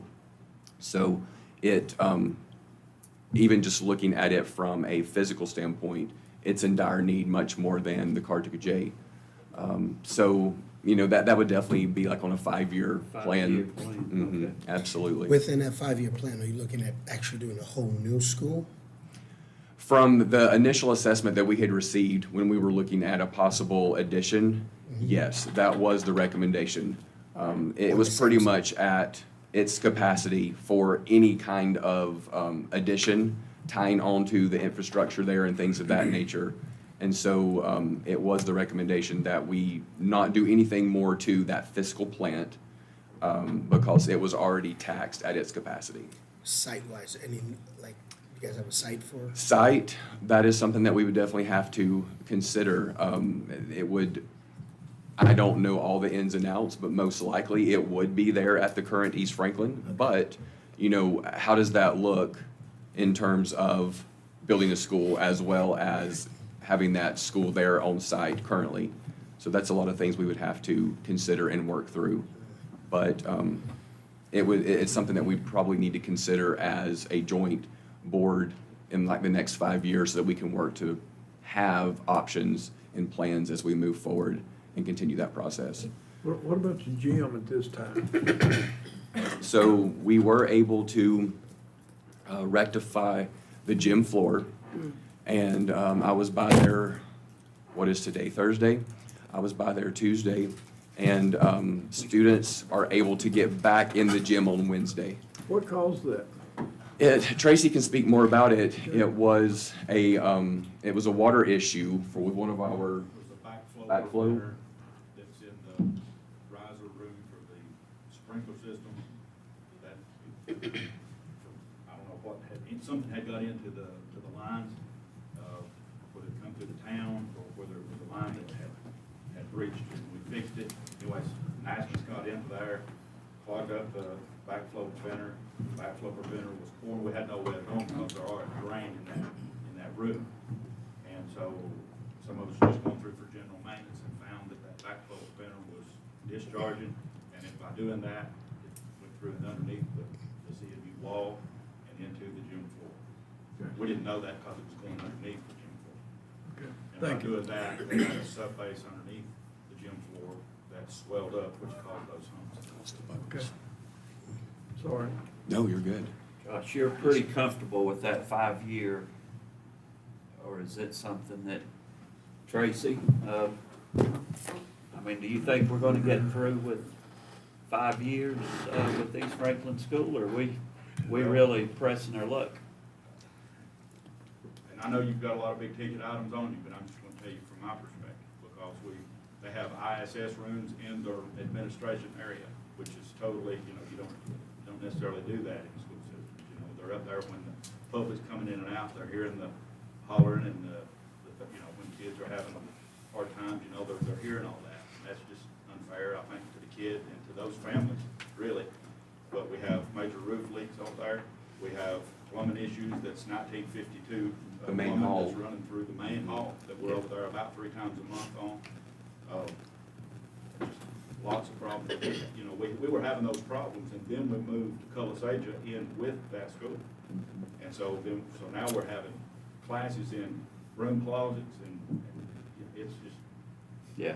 it's just at capacity, it's just. It has served, Oh, yeah. it's basically, you know, at its breaking point in terms of, we know capacity, but even just the facility itself, it's just very taxed. So I would say 5 years might be a stretch, but that would be max. Yeah. But I tell you, our maintenance department, they are incredible, the things that they're able to just mitigate and work through to keep us lopping along.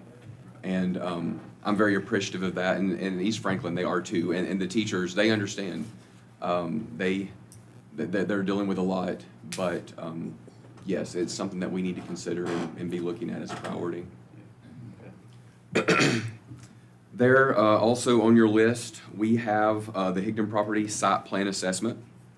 One thing I want you to be made aware of is that we have applied for an agricultural grant, and we have funds that we could also match it with through one of our grantors. It's another grant, so that would give us a total of $200,000 to not only assist with that assessment site plan, but even take recommendations to maybe look at reworking the barn on site for agricultural purposes.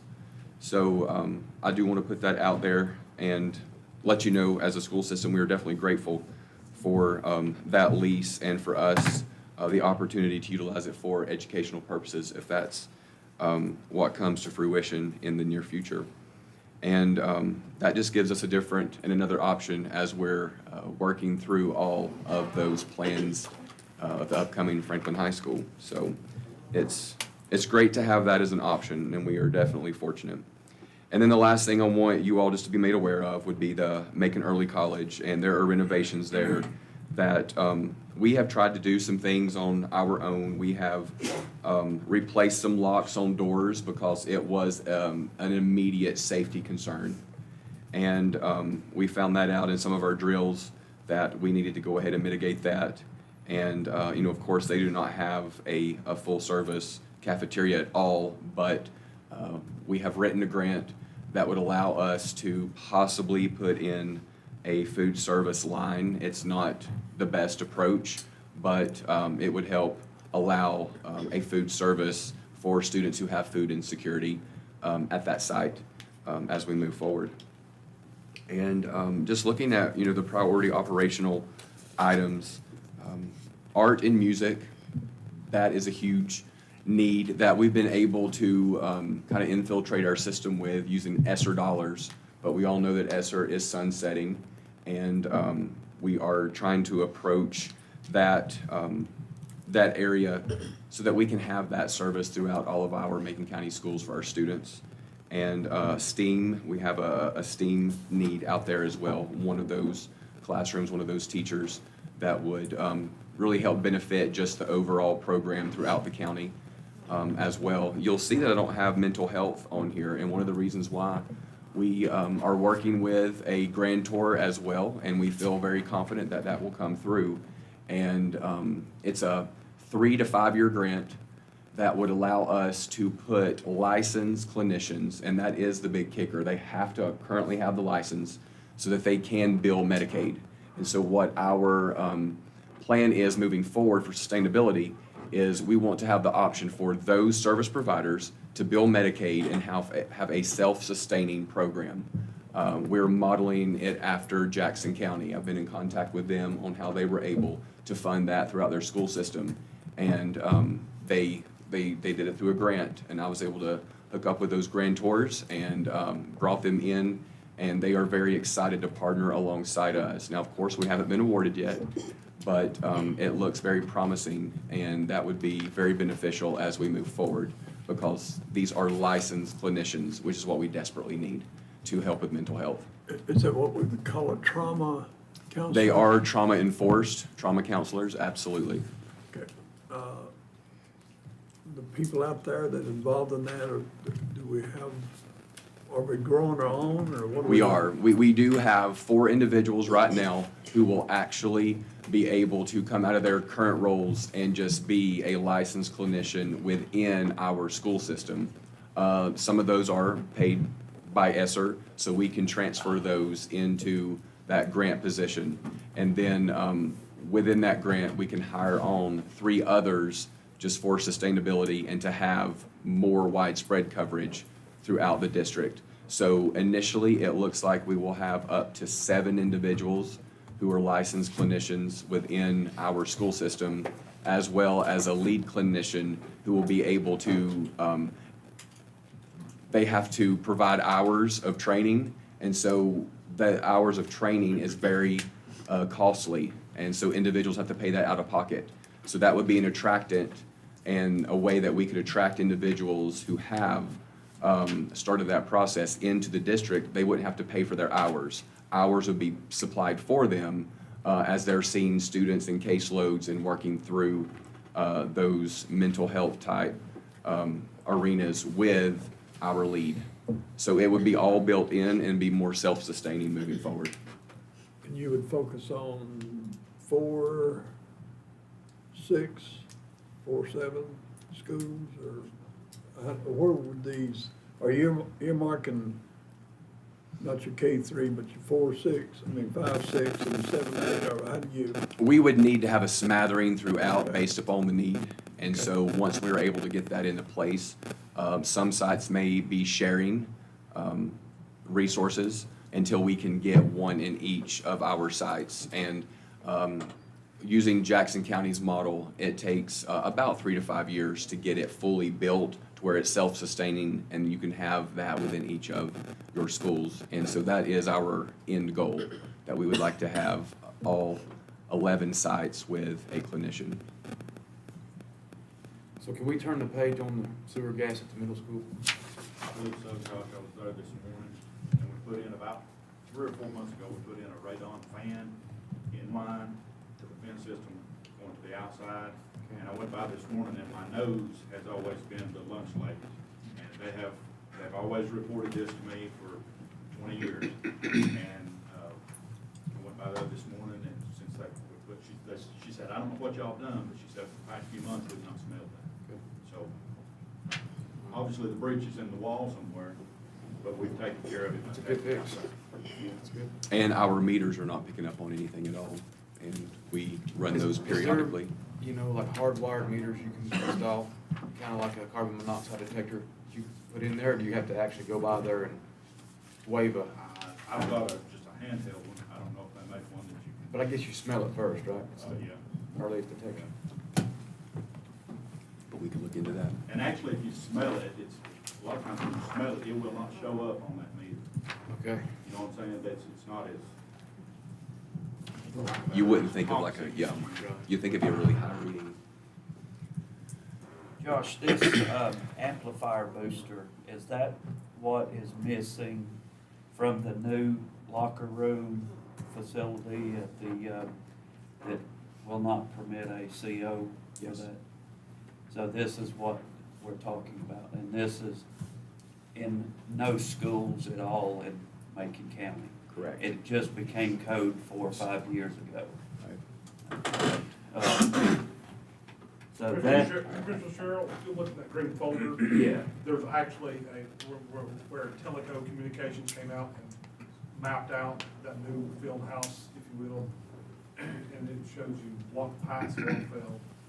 look, two parts of that. I mean, if it's code, how is that missed in new construction?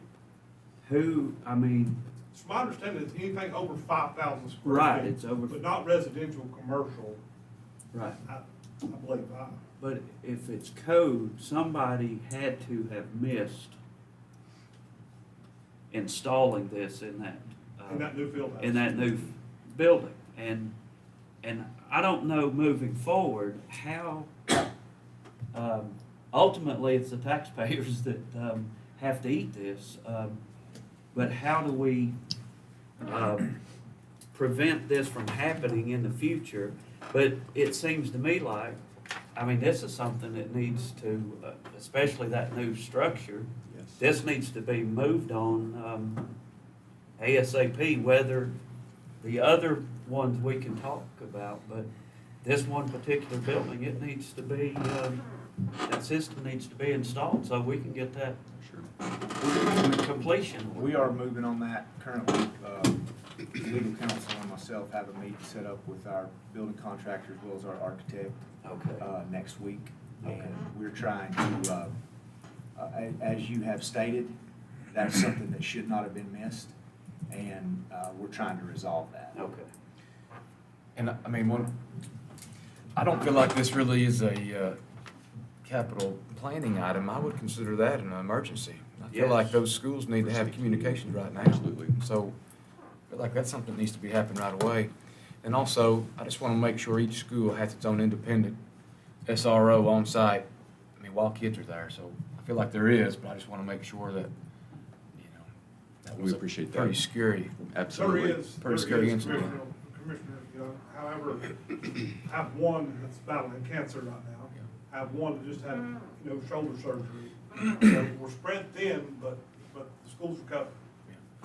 I mean, honestly, maybe I'm biased, but I feel like it wouldn't hurt my feelings if you took a patrolman to the schools, 7 to 3, and not telling you how to run your county, but I just feel like that's kind of where my, priority is with these kids and the way this world is today is pretty scary. But look, if you need support from me on expediting this process with communications inside the schools, it's here. It's an issue in all the schools, right? Well, Jimmy Team and I, and Chief Deputy Wishon actually went to a couple of schools. We went down to South Macon, which our repeater system is really close to South Macon. It passes flying colors. Bartram's okay. Of course, Macon Middle is terrible. Franklin High School is terrible. Which one? MVI is terrible. We haven't did all the schools. We haven't went down Halo or Highland. What you say, South Macon was okay? South Macon's fine. It's in line of sight of our repeater system, what they call the water tower. That's where the repeater system is. It's great. I mean, how quickly could we move on this? Like, what's needed right now for this? I guess ultimately there's, again, in that green You folder. know what there's- this is? Yeah, there's several, just explains the BDA systems, so on and so forth. And then, it has some companies in there, one being Teleco Communications, who went over and did the new field house at the middle school.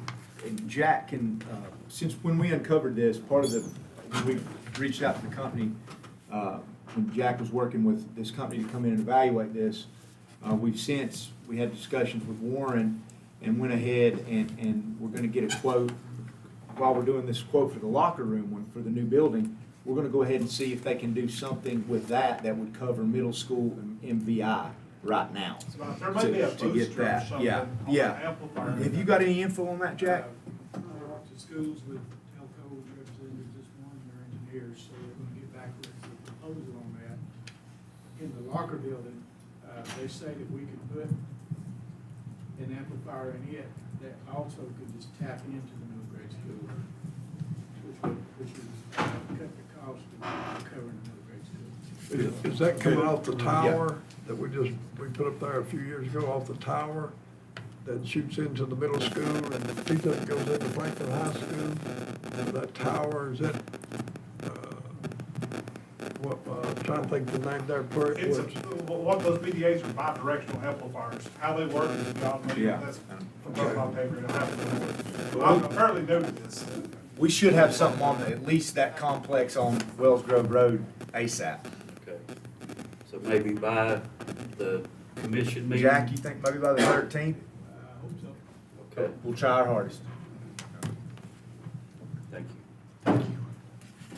Thank you, Mr. Lance, for what you do. I know you have an emergency and, I appreciate you being we'll stay in flexible. touch. Okay, thank you. If you guys have any questions, let me know. Appreciate you all. Thank you, John. Take care, man.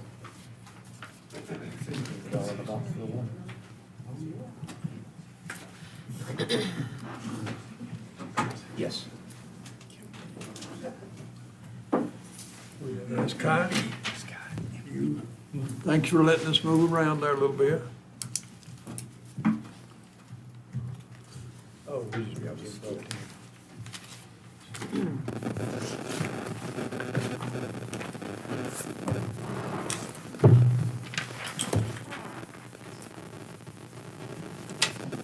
afternoon, everyone. We certainly have been in this arena before, and this is really just a very quick update on where we are with both the Highlands project and the Franklin High School project. I want to talk through a little bit of the current cost estimates for those projects. You saw the big overall numbers reflected in Mitch's presentation before us today. And so you'll see a little bit of a more detailed breakdown of those estimates. We do have come today with a few next step recommendations for both of those projects to keep them moving as you continue to consider your budget and to plan forward for the next several months. Starting with the Highlands project, you'll see on the right-hand side of the screen, this is a breakdown of the current estimate for those costs. The left part of the screen includes a quick summary of what the scope is for that project. If you remember, at the middle school, we bid about 8 or 9 months ago a scope of work that included renovations to the middle school building. Right there, that was to replace HVAC equipment and controls, to replace flooring and windows and roofing. And at the time, the bid price for that project came in much higher than the money that had been allocated from the North Carolina Repair and Renovation Fund grant from DPI. And so we tabled that and have rolled it into the scope of the bigger project that includes the pre-K classrooms. And in the pre-K project, we've been calling it pre-K for a long time, but there's always been a good bit more work included in that. And part of it is a ripple that is caused by allocating 2 existing classroom spaces to serve the needs of pre-K students. It creates a rippling sort of deficit in classrooms that are currently being used for other grade levels. And so the resulting of that is an addition of 4 classrooms. There's a media center renovation scope that's included in that, and we do a little bit of work on a computer lab, technology lab, and some offices we get to capture out of that, which is another need. As Mr. Lynch mentioned, some of the mental health needs that we're having in schools these days. Most old schools have not quite enough offices to accommodate those kinds of services. So if you look at the cost estimate, the cost of work is the cost of construction. And as we know, that is not the only thing that goes into an overall budget for a project. We are estimating about a 4% escalation on top of that cost of work, which is a today's dollar number. And that escalation assumes that we would be bidding this project somewhere between April and June. And there's some flexibility there to help us line up with your budget process and with the funding strategies that you choose for the project and how we go through the LGC approvals and things like that. So there's some flexibility in that window. And that brings the construction subtotal to about $4.6 million. The soft costs are the things below that. That's your design fees that you pay. You'll see a line item for contingency. That's a construction phase contingency to account for unforeseen conditions that might come up over the course of the project. And then there's a furniture and equipment and technology piece. That's instructional technology that goes inside classrooms to furnish those 4 new classrooms and the media center and the pre-K in terms of what those furnishing needs are, which gives us a total cost for the project of about $5.5 million. Any questions on that? Will we have copies of this, or can you get this? I emailed it to Derek this morning, so he can certainly distribute that by email for you as well. That project originally was like 8.5 million when it was first being talked about. There was a planning study that was done sort of before COVID in the 2020 range, right before the start of COVID. And there certainly has been a wide range of market volatility over the last several years, which makes it a little bit difficult to predict. In working with the schools, we have been able to scale back on some of the needs and some of the other lab classrooms that we initially thought were going to be part of the scope of work. The way they're outfitted right now is pretty well set up to meet their current needs, and will give them the kind of flexibility that they need into the future as their programs change. This expansion and stuff has been needed in Highland School for many, many years. Yeah.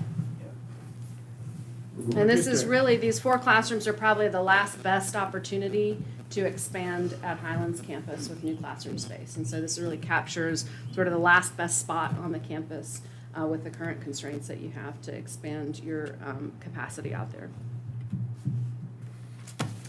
Some of the things that have been happening and some of the next steps for this project on Tuesday, the liaison committee interviewed a select group of construction managers at risk. And I think that they have made a selection and recommendation that follows an RFQ process to review the qualifications of what was, I think, 4 construction managers submitted packets for that, and then the liaison committee chose to interview 2 of those contractors. And so our recommendation would be to award that contract to the selected contractor, and the next step for that would be to reach a contract negotiation, go through a contract negotiation process with that contractor. The way that we outlined the scope of that project continues to give you some flexibility around how you proceed with the process. So committing to the award of a contract for a CM at risk does not lock you into the funding project today, because the way we outlined the scope of work in here into 3 phases. And in each of those phases, additional approval is required to allocate funding for construction and to advance the project towards its natural kind of final end of the project. That first phase is to initiate an equipment procurement process to buy the replacement HVAC equipment for the mechanical in the middle school building. That is the funding that was allocated through the NCDPI Repair and Renovation Fund grant that I think showed up in some of Mitch's information earlier today. Partly of that is because we have a pretty significant lead time on getting that equipment, and allows us to get that equipment ordered and to continue to work through the details of the rest of the design work and the planning and the funding process for the bigger project while that equipment gets on board. The second phase of the scope for the CM is to go through pre-construction services, which includes cost estimating, site logistics planning, outreach to local subcontractors, and getting ourselves ready to bid the project to those subcontractors. And then that final phase would result in a GMP that would include the labor costs to install that mechanical equipment, along with the remainder of the scope of work that we reviewed in the previous slide, and that GMP would come to you for final approval. And so at each of those phases, you have an opportunity to change course, or to slow up, or to slow down, or to speed up according to the process that y'all are working through with your funding. Questions? What kind of action do we need to move on? I think at some point, Derek, you'll bring a contract or an award to them for approval, right?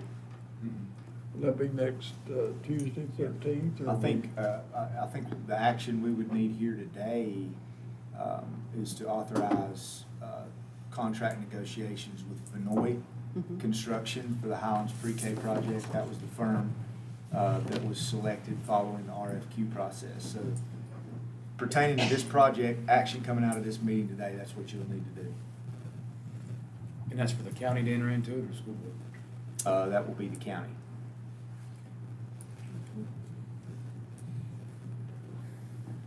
Other questions? Is it something we can do now, or do we want to wait till Yeah. you get to the end?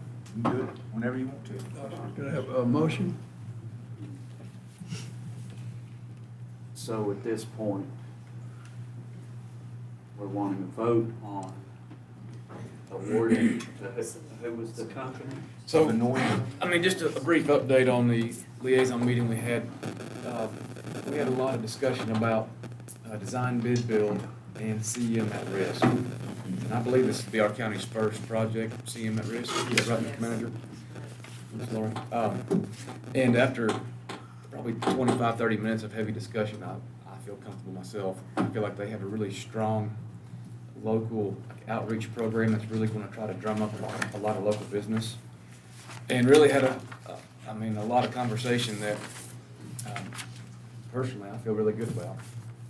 And I'm happy to answer any questions this board has if with the project. I know Mr. Shields and I were there, and if there's anything I can do to help you. Last year at this time, we were talking about pre-K, and it came up, and we battered it around, and it was not prioritized by the Board of Education. And then I think last year's budget negotiations, Commissioner Sherrill approved or wanted to approve funds to carry it through the construction document phase. Yes, Or sir. to complete it. And now here we're all ready to build it. What happened there? Where was the full board action on approving? I mean, this project was kind of placed on the back burner last year. How did it get to the forefront and now it's a top priority with the board? I might have missed something there, but. This board did approve, it approved us to issue the RFQ for the design, for the contract services. I think it was you approved, was it unanimously? I don't know that. But I think we can go back, and we approved that, I think, in, was it November? Yeah, October, November, I And so think. that's what we're bringing back Right. before you here today, is just, again, an action that this board previously authorized. And to clarify, entering into a contract with the CM at Risk does not authorize them to do construction. They have as part of their pre-construction services, an obligation to bid the work to local subcontractors and to provide you with a cost for that work in the form of a guaranteed maximum price. And so all that you're doing in this particular scenario is authorizing them to negotiate a contract for pre-construction services, and at the time of your choosing, to allow them the authority to buy the HVAC equipment for the middle school renovation piece, which was part of the project that we bid, that we did not proceed with. And then the construction phase of that project would come to you at a later date, either because you've authorized them to bid the project and they can present to you a GMP at that time that you can approve to fund or not. And so right now, the risk to you is pre-construction services to allow them to start planning with us on the project and to continue to provide us cost update information so that on bid day we know what to expect with regards to pricing, and for them to do their outreach with local subcontractors and to put their scope packages together for bidding. But as far as construction, that comes at a later date when they present you with a GMP because you've authorized them to bid the project for you. So we keep moving the Yes. process. And this time last year, it was kind of, it was off the table. Yeah. Right, so this is the natural next step, but it doesn't put you out in front of where you want to be in terms of making a decision to move forward with construction That if you're includes not the ready. renovation that we debated and Yes, voted. sir. Yeah, And postponed because the bid came back too high. yes, right. So here we are again, we've got all that in one little bunch. Mm-hmm. And we're ready to build. And something has eluded me there, and I remember, we keep voting on these next steps, Right. but at some point, are we just leading people on, or has this board agreed? I mean, to put the pre-K and the Highlands back on top priority? Commissioner Higdon, you and I have had talks about this before. The Highlands pre-K is about $200,000 of this project. The rest of it is much needed renovations to the school. These additions to that school has been needed to be done for years. We have high school classrooms in the elementary wing of this school. The media center is lacking, and all these things we're shifting. Of course, there's no carpentry class in Highlands now, so all that stuff is shifting through there, and it's going back to the pre-K. That was my draw about this pre-K deal, was I wanted to make sure that all pre-K in Macon County is self-sufficient, self-supporting. If you're using that service as pre-K, if you're not identified by the state, I think there are two requirements to meet by the state. One is learning disabilities, and the other one is financial need. I had a meeting this morning. There are 70 kids in Highlands now that are in need of child care. That's the whole drawback with it, is it early education, or is it a daycare center? And that's why I wanted to make sure with the pre-K that if you use it and you're not paid for by the state, then the family members has to pay for that child to attend whatever it costs to run pre-K. And the many meetings that I've had about this, they have assured me that the numbers they have figured out. And so, in pre-K, that is a growing thing across this state, is adding pre-K to these schools. And so, but if it was $4 million to do these pre-K in Highlands, I would have an issue with that. But knowing that it's 200,000, knowing that we have the 600 and some thousand or 700,000 for the renovations and everything else, this project started out, you guys, before I ever came on the board, were talking about like $8.5 million. Its projected cost now was how much? 5 million. 5 million, 5.4. But it's not pre-K, it's Highland School expansion, and the renovations and the additions and everything else is much needed in Highland School. I mean, it has been for years. I mean, my kids grew up there, my wife went to school there, and I mean, it's just, it's needed. Doesn't the state supplement come off of that too? Correct. There's no, I've done no accounting in this spreadsheet for money that you already have. And so somewhere in that 5.49 number would be applied the repair and renovation fund money that you already have available and any that's accumulated since we last talked about this project and bid it. Do you recall, Lori, what that is? Yeah, in Mitch's presentation, I think he had about $900,000. That's what, if you look on DPI's website, that's how much is available in the repair and renovation And I fund right think now. that you receive those payments on a quarterly basis. from Well, it goes DPI right into now. the bucket on a Yeah. quarterly basis, yeah.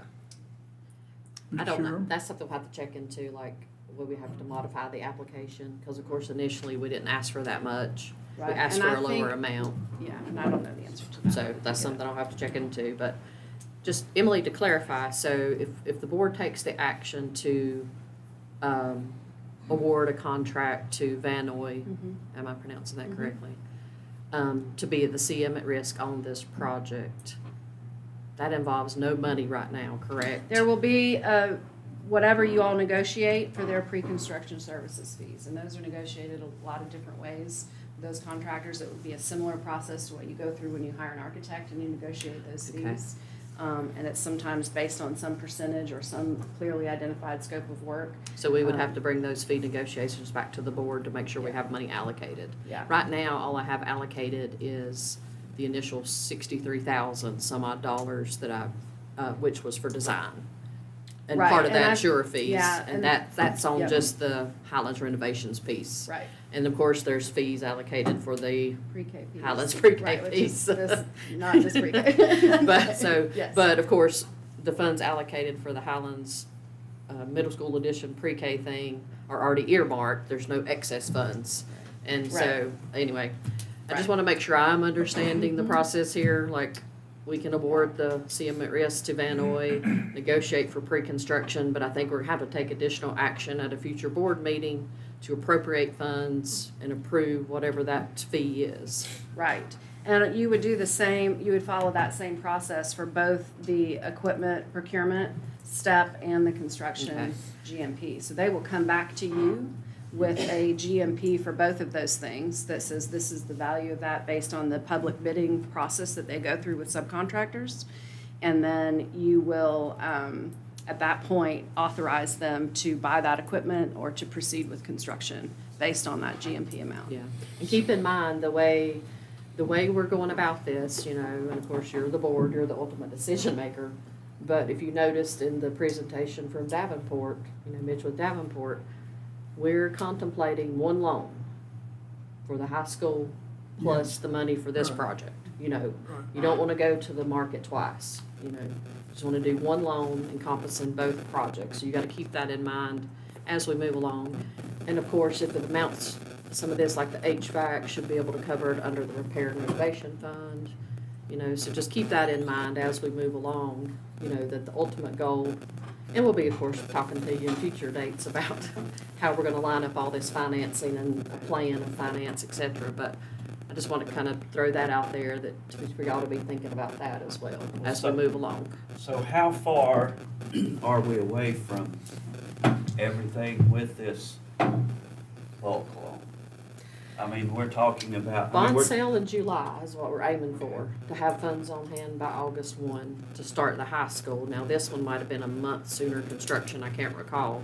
We can get those two But things to sync however We're gonna you have to want try to get them to sync up. Yeah. So if you were going to do the Franklin High School, and you're gonna do the Highland School project, and this one's ready, Franklin High School's not ready, why would you not just pay out of the fund balance for this project? I mean, you're ultimately going to be removing $20 million out of the fund balance.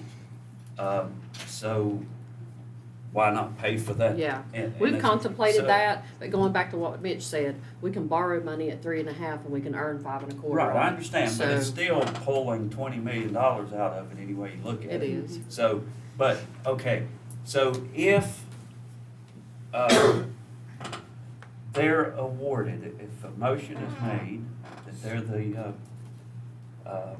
contractor, there is no money crossing the table until we actually get a fee schedule from them. So we have nothing to Yeah. lose. Right And- today, right, you would be authorizing the county to negotiate those fees for just pre-construction services. All of the other fees reflected in phase 1 and phase 3 are all publicly bid to subcontractors. And so Right. that would be at a future date when you authorize that bidding to occur. And the CM at risk would do the public bidding. Yes. And have to follow statutes. The North Carolina 100%. additional statutes, Yep. 100%, just as if the county were bidding it out. So this is naturally just a next step. We're just Yeah, waiting for yeah. the project to Yeah, go. this is the Right, first yeah. step. Well, and I think the value to you in these pre-construction services is you're gonna continue to get updated feedback on what this estimate, these numbers that we have here, outlined in here. They're gonna check those numbers, they're gonna work with us to get just to a place where we have alignment with what we want our scope to be and what we wanna pay for it. And so that's a process that happens in pre-construction that will parallel y'all's budget process in a way that gives you up-to-date, current information that you can make good decisions around as part of your budget planning for the next fiscal year. Well, as knowing the need for the Highland School expansion, I make a motion that we go into contract with Vinoy Construction for the contract negotiations for the Highland School project. Second. Second. Any more discussion? Need to have my cheat notes back. Thank you. Jack, you need to say anything? You're on our liaison group there. You were, I think that's the design of the committee was to move forward with this through the more construction. if we don't do this piece, we're dead. It stops. Okay. Okay. All in favor, vote by your right hand, yay. Yay. Is that what you want to do, Ms. Ridenhour? Say it and show it? Sure. Was it, what do I come up with? 5-0. 5-0. Thank you, thank you, thank you. Moving to the high school, this is a cost estimate formatted in a similar manner to the one that you just saw for Highlands. There's a few more line items here. We've broken out the cost of work for the high school and the cost of work for the stadium. We have been tracking those costs separately. And as the projects continue to unfold and with the grant funding, we're recommending that those projects be combined into one larger project so that we get the best efficiency on the site during construction and we get the opportunity to minimize the number of construction contracts that you have on that site operating at any given time. So there's that subtotal there gets us to a cost of work of $110 million. Again, in an effort to continue to be conservative on our estimates, we've added that additional 4% escalation. That's targeting that same sort of April to June bidding window to line up with the goal of having the LGC process take place in July with an August 1 availability of funding. which gets us to a construction subtotal of about $114 million. On the bottom of that is the soft costs, which are the same kinds of soft costs we were carrying for the Highlands project. That includes the remainder of the professional fees for the project, a site contingency to carry through construction, and furniture, equipment, and instructional technology that brings the total project down to the $127 million line item right there. And you can see we've done a little bit of math that factors in the grant funding as compared with what the remainder of that local funding would be. Questions? You were going to carry it on through the construction documents? We have been authorized to complete construction documents. The next two phases would be the bidding phase and the construction phase that y'all have not yet authorized. So we are. When we be through with the construction document? We are targeting to be through in time to bid somewhere in that April to June window. So we're probably 60%, 70% of the way through those documents at the moment. And your estimated cost now, how did you surmise or get to that? These two cost of work numbers came from our cost estimating consultant. That consultant was done in the fourth quarter of 2023. And that escalation is the same sort of escalation that's been trending in the market for the last couple of years to get us to that place. Obviously, the closer we get to construction, the more the clock is going to slow down and stop on the escalation. We also have a hard time, just as the same as Mitch does, in predicting what's the future of sales tax going to be. Well, what's the future of escalation going to be is the same kind of challenge that we face in there. And so that is our cost estimating consultant to gets us to the $110 million. And then we factor in that escalation. And then those soft costs are all percentage estimates at this point. We have started our work with the furniture consultant. That was something that this board approved in one of the previous meetings in the last couple of months. So we will be able to start, now that we're getting close to construction, filling in some actual values for those estimated costs in the coming months so that we can continue to get more predictable about what this will cost us when the time comes. You know, Emily, I wish the public could hear some of the conversations we've had. I mean, some of them haven't really been pleasant, but No? I mean, I want you to explain to the people the anxiety that I have with maybe the confidence in this board and with your firm. And we presented this at $118 million, and we're standing here at 130. Yeah. People gasp at 118, we're at 130. I mean, I'd just like for you to give an in-depth detail Yeah. on how we got there and what changed and, Yeah. you know. So that initial estimate that we presented was in October of 2022. In the meantime, since that has happened, one of the major things that we've done is the consolidation of Bartram Academy. And with that came an additional 9,000 square feet to our building. So anytime we make a building bigger, that cost is going to go up. We also added the walking track at the gymnasium. That came from feedback from the liaison committee and the athletics department at the school. And we've had pretty significant continued market escalation that we have been conservatively planning around since that October 2022 mark, which right now we're at a 15-month mark for escalation. And so those are really the big reasons why the costs have continued to change. This whole time, I think, Josh, in those liaison committee meetings, we've tried to do a careful job of checking against DPI and where we understand DPI's recommendations to be for the size of this building and the stuff that goes in it, and comparing that and being clear with the liaison committee and with the school system about where we are different than DPI and why we're different than DPI to make those decisions. And so that's largely some of it. The square footage is higher than what DPI would recommend, and there's some key programs in the building that exceed DPI's minimum requirements. For example, go That ahead. additional 9,000 square feet, is that onto the existing building, or is it just something? So in October 2022, we designed a building for Franklin High School, and it did not include the classroom needs of Bartram because that wasn't a part of the conversation. So when we assessed what those needs were for Bartram Academy to continue to operate, it resulted in an additional 7 classrooms and some administrative space that we put into the building in a spot that we think is programmatically the right place for that to go, and it displaced some other things that grew the footprint of the building so that we didn't lose those other services that had already been planned for. And so that was an expansion of about 9,000 square feet to the project. And I think that was a good thing towards our 62 million too.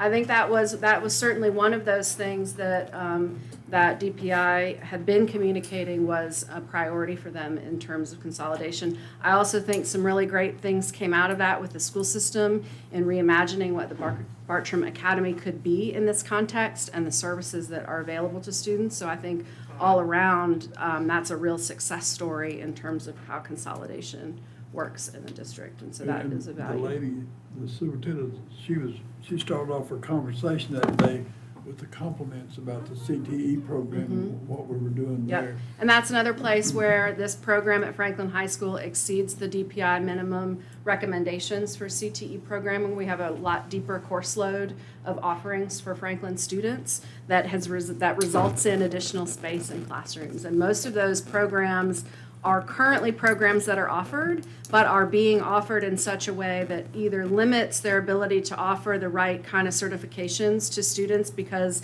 they're not in the right kind of space right now, or they're having to do some modifications and overlap and sharing in places that are not ideal for those kind of specifics in their training programs. So those are probably the two biggest things. Bartram Academy would be a unique in comparison to DPI. The CTE programming is pretty unique in comparison to DPI. There's also a pretty deep physical education and athletics program that results in a little bit of additional space there as you compare it to a traditional comprehensive high school from DPI's expectations.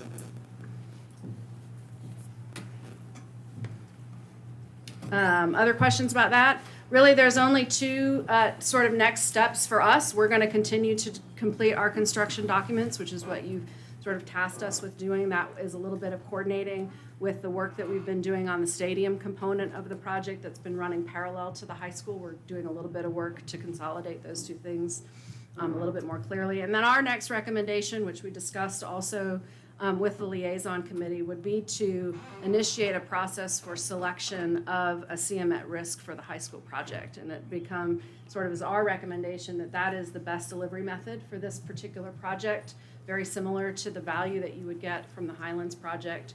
And that would start with the same kind of an RFQ solicitation from the county, where interested contractors would submit a packet of qualifications that y'all could review and choose to interview firms down the road. This recommendation for, to begin the RFQ selection process comes with the consent of the liaison committee as well. Yep. Now, are we at that point now where we're ready for? Yeah, to contract start the negotiations? process, yes. Start the process.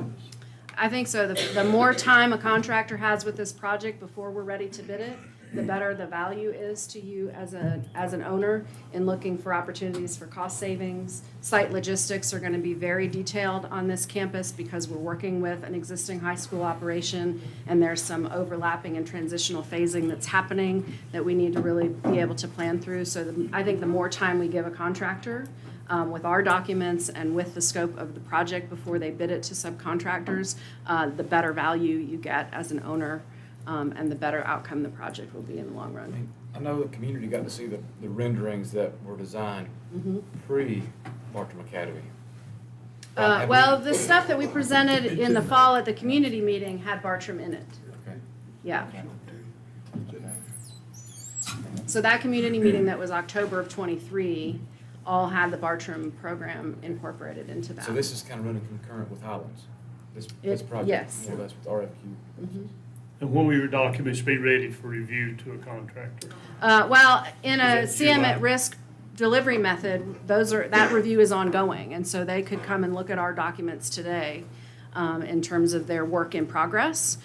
So we would never, in this particular delivery method, we would never have to wait until they're finished because we start that communication as soon as they're on board. They can be looking at our documents and beginning to develop scope packages and doing constructability reviews and cost estimating and looking for opportunities for savings, even if we're not finished.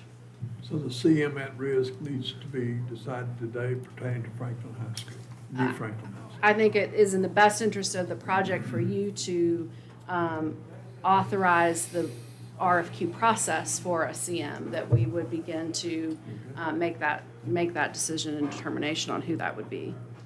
Ms. Kite, would you put the numbers back up on the Yes. screen, please? So, the 62 million grant, so that leaves us with a balance of $65,086,000.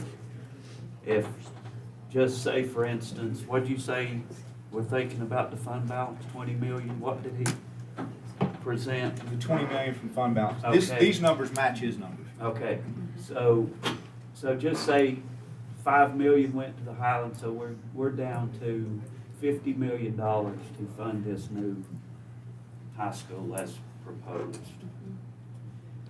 I think it's more than that, though. What are you saying? Well, he's just saying you add the 5 million to that and take away 20 million from the fund balance, it leaves you $50 million. Yeah. That's Yeah. the- Yeah, and that's all reflected in the CIP. Yeah, but through here, with these numbers, projected total cost $127,086,000. 62 million for the grant. That leaves what she has, local 65. funding of 65 million. If we have 5 million, just say 5 million went to the Highlands project, that would bring this local funding to $50 million for the new school. Is that correct? No. It's I kind mean, it goes back to what I said earlier. The way it's set up currently is to borrow the 65 million for Franklin High School, Right, borrow whatever the net number was for Highlands, right. and transfer 20 million from the general fund to a capital reserve. Mhm. That 20 million will be used to maybe make some of those upfront debt service payments or to fund pay-go capital. So that's why she's showing 65 million of local funding, because we're gonna borrow 65 million for this project. Like I said, the 20 million's just moving to capital reserve, is gonna fund some smaller projects, it's gonna fund some of those pay-as-you-go projects, and possibly some of the upfront debt service, so those years it peaks. And again, going back to right now, we can borrow at 3.5, earn 5.25. Because last year, we had them do an analysis on knocking 15 million off of the borrowing or flowing that 15 million through CIP. And it was more beneficial Yes. to let that 15 million flow through CIP rather than borrowing 15 million less. Yeah. Due to the interest rate. So- Same question I had with the pay-go. That's Well, why I see, brought it up. that's, in my mind, in the private sector world, if you've got the money, you pay for something. You don't go into debt for something. I mean, that's the whole key of personal lifestyle, is to be out of debt, not in debt. And so that's why I said even 65 million, 5 million for the Highland School project, that comes up to the 72 million, whatever that he was talking about. And then the other projects, and we're talking about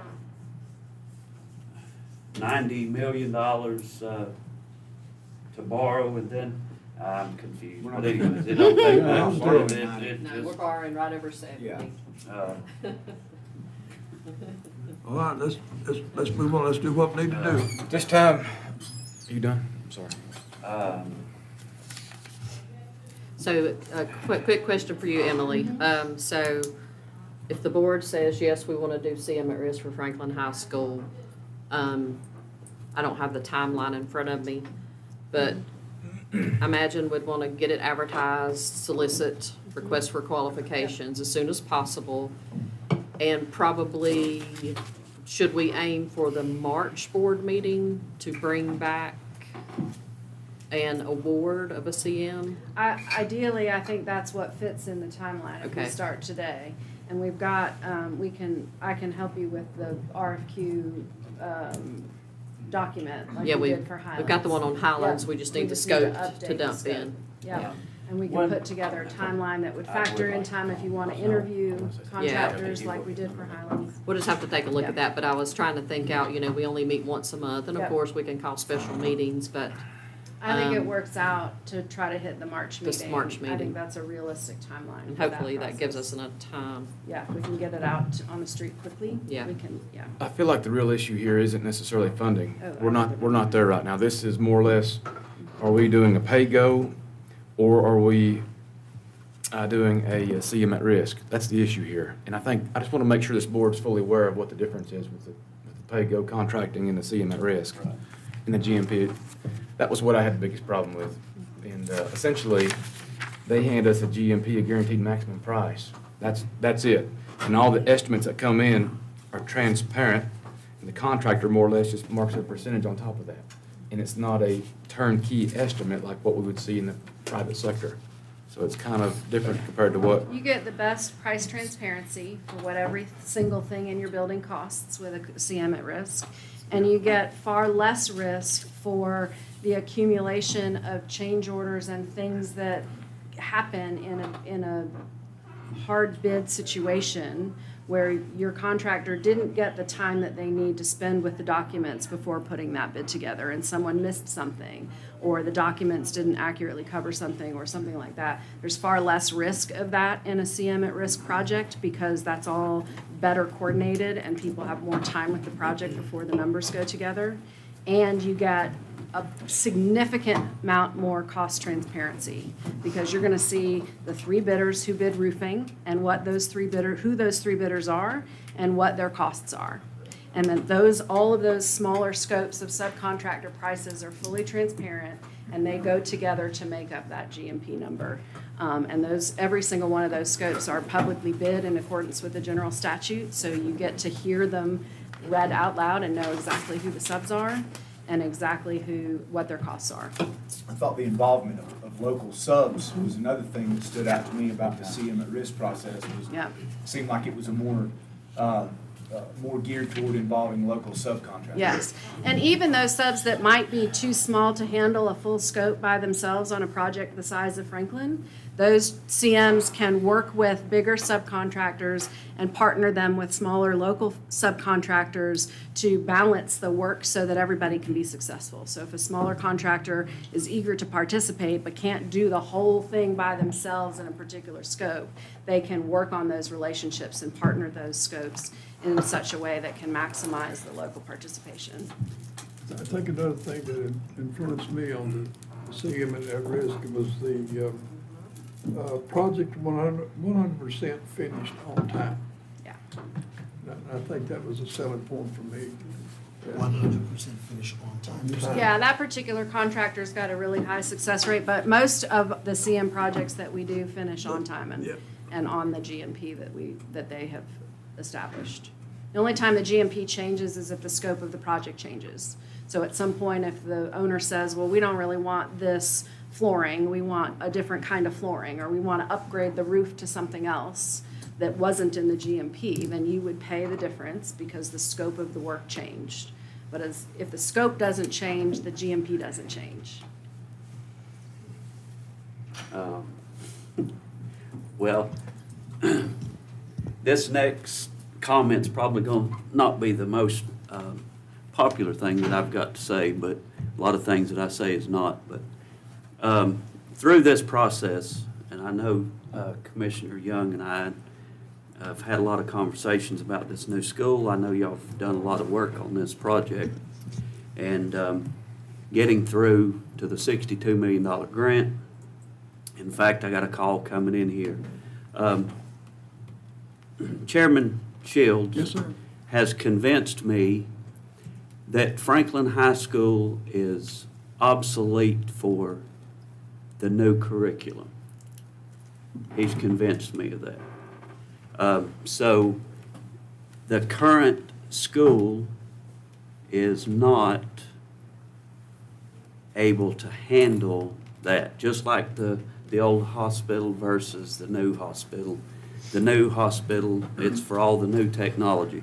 However, I have been bombarded by supporters of mine that disagree with this high school. They disagree based on the fact, not necessarily of building a new school. It's about where it's being built. And I've had many, many, many conversations. In fact, on my way in here, I got a phone call that said, John, we're not even going to argue about the high school, but we disagree with where it's being built. So I'm torn by giving these kids a new school versus doing what the people are paying for this school that are paying for it and what they're saying about they disagree with this, building it on the current site. So, in my mind, there's been a lot of work, a lot of discussions and everything else, but the real people out here in the community, I haven't, other than ones that want to call me and talk about it, they're not satisfied. And so I think that this new school project should go on a referendum in November. Because I don't want to make a $60 million, $70 million, $80 million mistake. That's just my stance on it. I'm speaking for all my constituents out here that has called me, that we've had conversations and everything else. And my stance on it is this school project should be on a referendum in November to get their blessings, and then we didn't make a mistake. That's all I got to say. I understand what he's saying. We've talked about it. We disagree about it respectfully, not in a disrespectful manner. And I'd like to see the project continue. And he knows that or everybody knows that my feeling about the new high school and a new curriculum. 1975, William Glasser, Schools Without Failure. Let me read you one sentence. What's the topic? Pardon me? What was the topic? Schools Without Failure, 1975, University of North Carolina, Charlotte. I can't remember the professor's name, but we were in there. When relevance is absent from the curriculum, children do not gain the motivation to learn. And that's what I'm trying to say. The new high school is built with a curriculum to go into it that fits up with today's, the relevance of what's going on out here in the workforce today. And that was one of the things that the professor talked to us about. If you get involved in new school building, make sure your curriculum has a relevance, and make sure your curriculum will fit inside the building. Because sometimes we have a situation where we want to build the building, then put the curriculum in. That's to them, to me, he convinced me that's backwards. And so I think we've looked at the curriculum that we want to put in this new building, and it'll fit on Franklin High School inside. And John and I, we've had to talk about congestion and things like that, and I respect what he has to say, but I don't see us going in reverse. I see us moving on forward, and let's carry out our mission of a new Franklin High School. So if we, Did you put that in the motion? What's that? Your suggestion? Me or them? No, Me? Are you talking to me? Oh, I'm getting ready to. oh, So if we try to put this on a referendum, we're gonna end up in the same situation as the previous county and how we ended up with this grant to begin with. We have 2 years. Say again? We have 2 years to use this money. I'm just not willing to kick that can down the road for 2 more years. We've been talking about this for 30 years. Now, how long do you talk about a problem before you come up with a solution? I think it's really insane that for 30 years we've been talking about a high school, and still 30 years later, it's still an argument as to whether or not these kids need a school. To me, there's no argument there. These kids need a new school. I understand what you're saying about the location. However, at this point in history, that is a location that we have. That was part of the reason for getting the Higdon property across the street from there, because we didn't have enough room. But we added 11 more acres to this project. I don't see any reason why this has got to be kicked down the road any further. Okay. That's just my opinion on this. And I appreciate that at all. In my campaign promise, I will never vote to spend tens of millions of dollars without the final say of the taxpayers and the voters out here. And every time we've talked about this, we've talked about the location. That's not, I'm only one person of this county. regardless if I'm an elected official. But a project of this magnitude and so many calls that I've had from constituents that says, we're not even arguing with the new high school. We're satisfied. So through that process, through the construction documents and everything else, I'm not even arguing. Chairman Shields has convinced me 100% that that facility over there is obsolete for our kids in a high school education. End of story. It's a matter of doing it right. And if my constituents, who I represent, tell me that it's wrong, I must listen to the people. And the true way to listen to the people is on a referendum in November of '24. And you know what? It takes the burden off of my back to listen to the people. Equal side of this argument, I can equally look at you and say, you know what, the people who support me, they feel like 100% the school should be exactly what is being done right now. Okay. All we don't have at that point are the numbers, right? Right. So we're 50-50. So who's right and who's wrong? Well, can I interject here? Yes. And this is for healthy discussion, I don't take this Yes, personal. no, Commissioner that's Sherwood. good. But like, I want to make 2 points. We signed it, we committed unanimously to an interlocal agreement with the school board. If we got the grant, we'd use it. I feel like at that point, it'd been nice to say no. But that piece of property is like a unicorn. I mean, it's really easy to stand here and say, I've went on record many times and said, I'd love to find 250 acres. Where is it? It's easy to say, the holler up, Turkey Holler, it's easy. But when you really look at it, you look at acquiring the property, you look at the infrastructure, you look at what it takes to do the site work, the septic utilities. I mean, do you think we're gonna come in way under budget on this? You really think we can find that piece? And where is it? Right. And let's go back to the resolution that we adopted. At that time, we were talking about an $80-90 million project. It was 120. Then we got down below 100 and all this other stuff, and now we're back up to 127. Well, you know, that's 25, 30, $35 million where we were at the time of the talks with this resolution. And if we got a $62 million grant, we could pay cash for this school and went on about our business. Where's the property? That's the question. I feel like that's the question that we've been looking for 20 years. I mean, I hate to say it like that, but I feel like, to Danny's point, I mean, like, it's easy to say that, and I want to jump on board and agree with you. I mean, I do. I'd love to see a baseball and softball field, Right. and a pool and tennis courts, but where's that piece? At 911, I got contacted by, I bet, 6 people that day whenever they had the emergency and the lockdown, and they were just thanking us that the school wasn't out there because they couldn't handle the congestion from 441 past Chick-fil-A. Like, they couldn't handle the capacity during an emergency. The point is, like, you know, and I'm with you, but where is that property? And that is a $1 million question. I'm speaking for the people that just keep calling me and calling me and calling me, or having these conversations. I don't know. I don't know the answers. However, from what I'm being contacted by,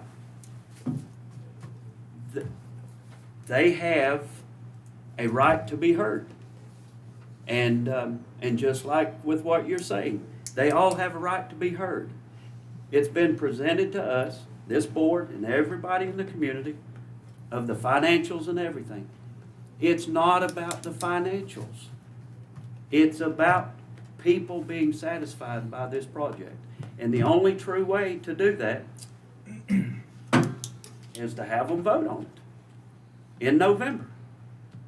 And I don't want to kick the can down the road. I'm convinced we need a new school.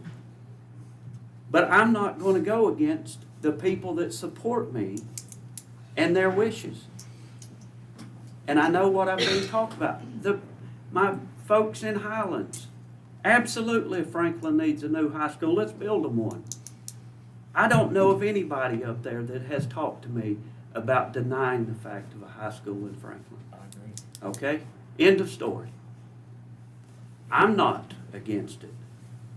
But when my people are telling me, let's build a new school, but not as proposed, then I must listen. And so, No.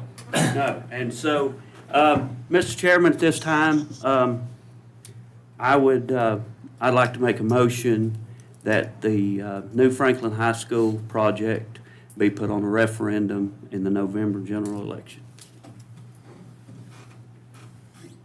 Is there a second to that? I'm gonna second that just for further discussion. Without a Okay. second, we can't have further discussion. Okay, Now, are we open for further discussion? yes, we are.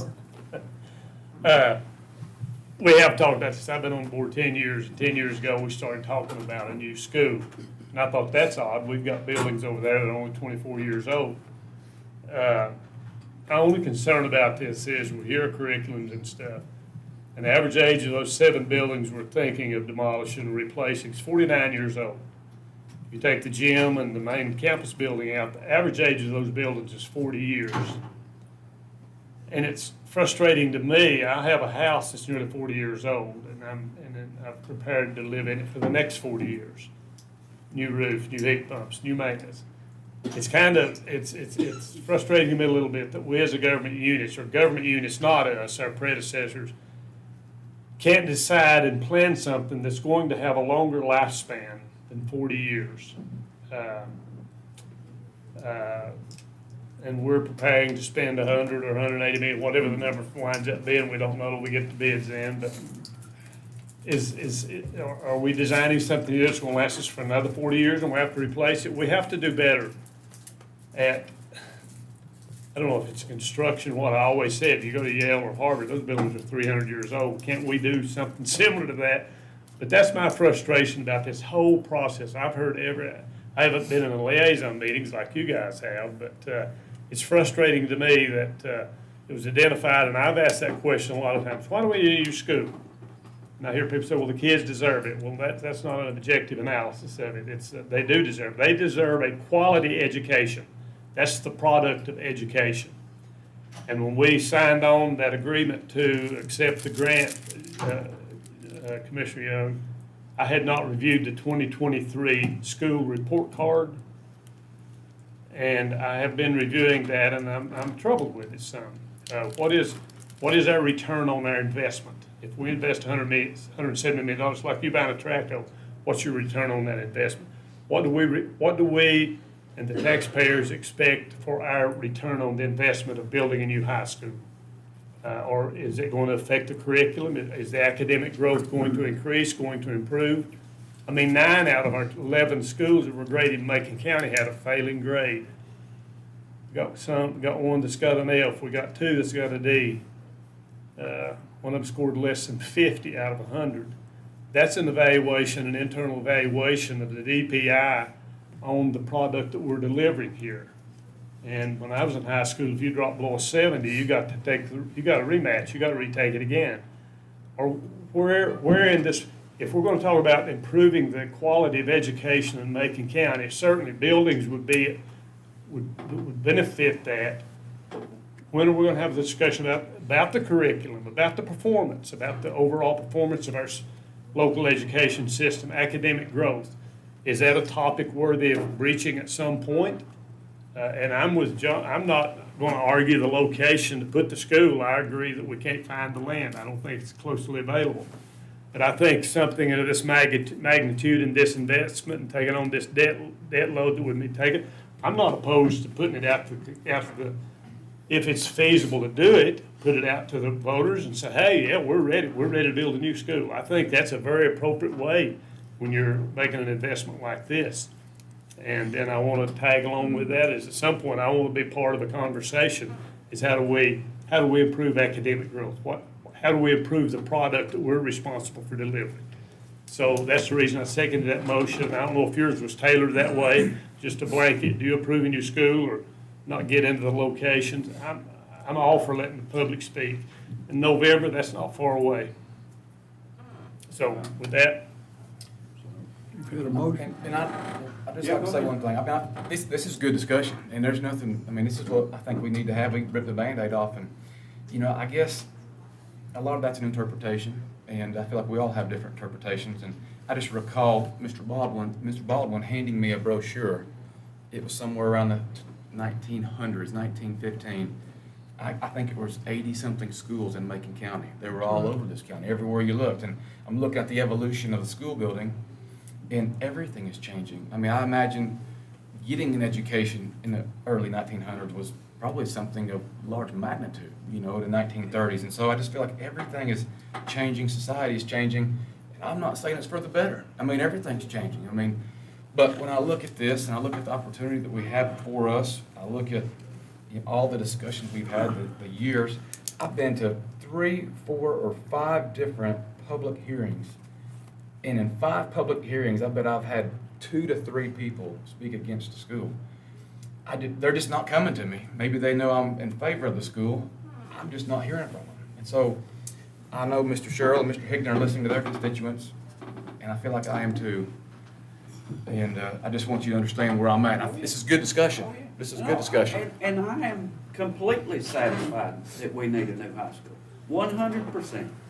I just want to satisfy people's minds that we are going to do this to their wishes and for the betterment of our children and this community for decades to come. And make sure that 20 years from now, I mean, that we're not having a building that's neglected or falling down or it's just obsolete again. Because you just heard the presentation from the Macon County Schools. We need a new East Franklin school, Cartuca J. So we owe it to the taxpayers of this county to do it one time and make sure it's right. And that's all that's my stance on it. I will pay my share to this new high school, I promise you, and have no regrets. But I want to make sure that the people out here in the community is 100% satisfied with this project. That's all I'm asking. To your point, Commissioner Higdon, you know, most people now run an after-school program. From COVID, we saw a significant decline in these kids and their ability to learn. COVID messed these kids up more than the public, you know, actually talks about, to be honest. And I got to see that firsthand. You know, and I deal with these kids every day. These parents are coming to me every day for help. You know, I have school teachers who volunteered. I had school teachers who volunteered for 2-3 years from COVID on to come in every day. They're at the karate school Monday through Thursday on their own time. Won't even take money from me to help these kids get to where they want to go. I work with these teachers, you know, around this county. You know, people are trying everything that they know to do for these kids. And I hear what you're saying about the failing grades, but it's not as simple as everyone would think. Because if it was, more people would be jumping in that fight. And really what it is, it's really about fighting for these kids. You know, there's not a shortage of people who talk about the failing of the grades with these kids, but there's a shortage of people who are jumping in to help all these kids. You know, I have a little over 150, anywhere from 150 to 200 students at my karate school. That's barely making a dent in this county with the amount of kids that are here. You know, it breaks my heart every day. We're doing everything possible to get to a bigger facility just so we can bring in more kids and, you know, get some help to these kids academically. It's not an easy thing, and I get what you're saying, but I'm just saying it's not as simple a solution as one might think. It's a lot of hard work to push for these kids. I mean, I do a summer camp every summer.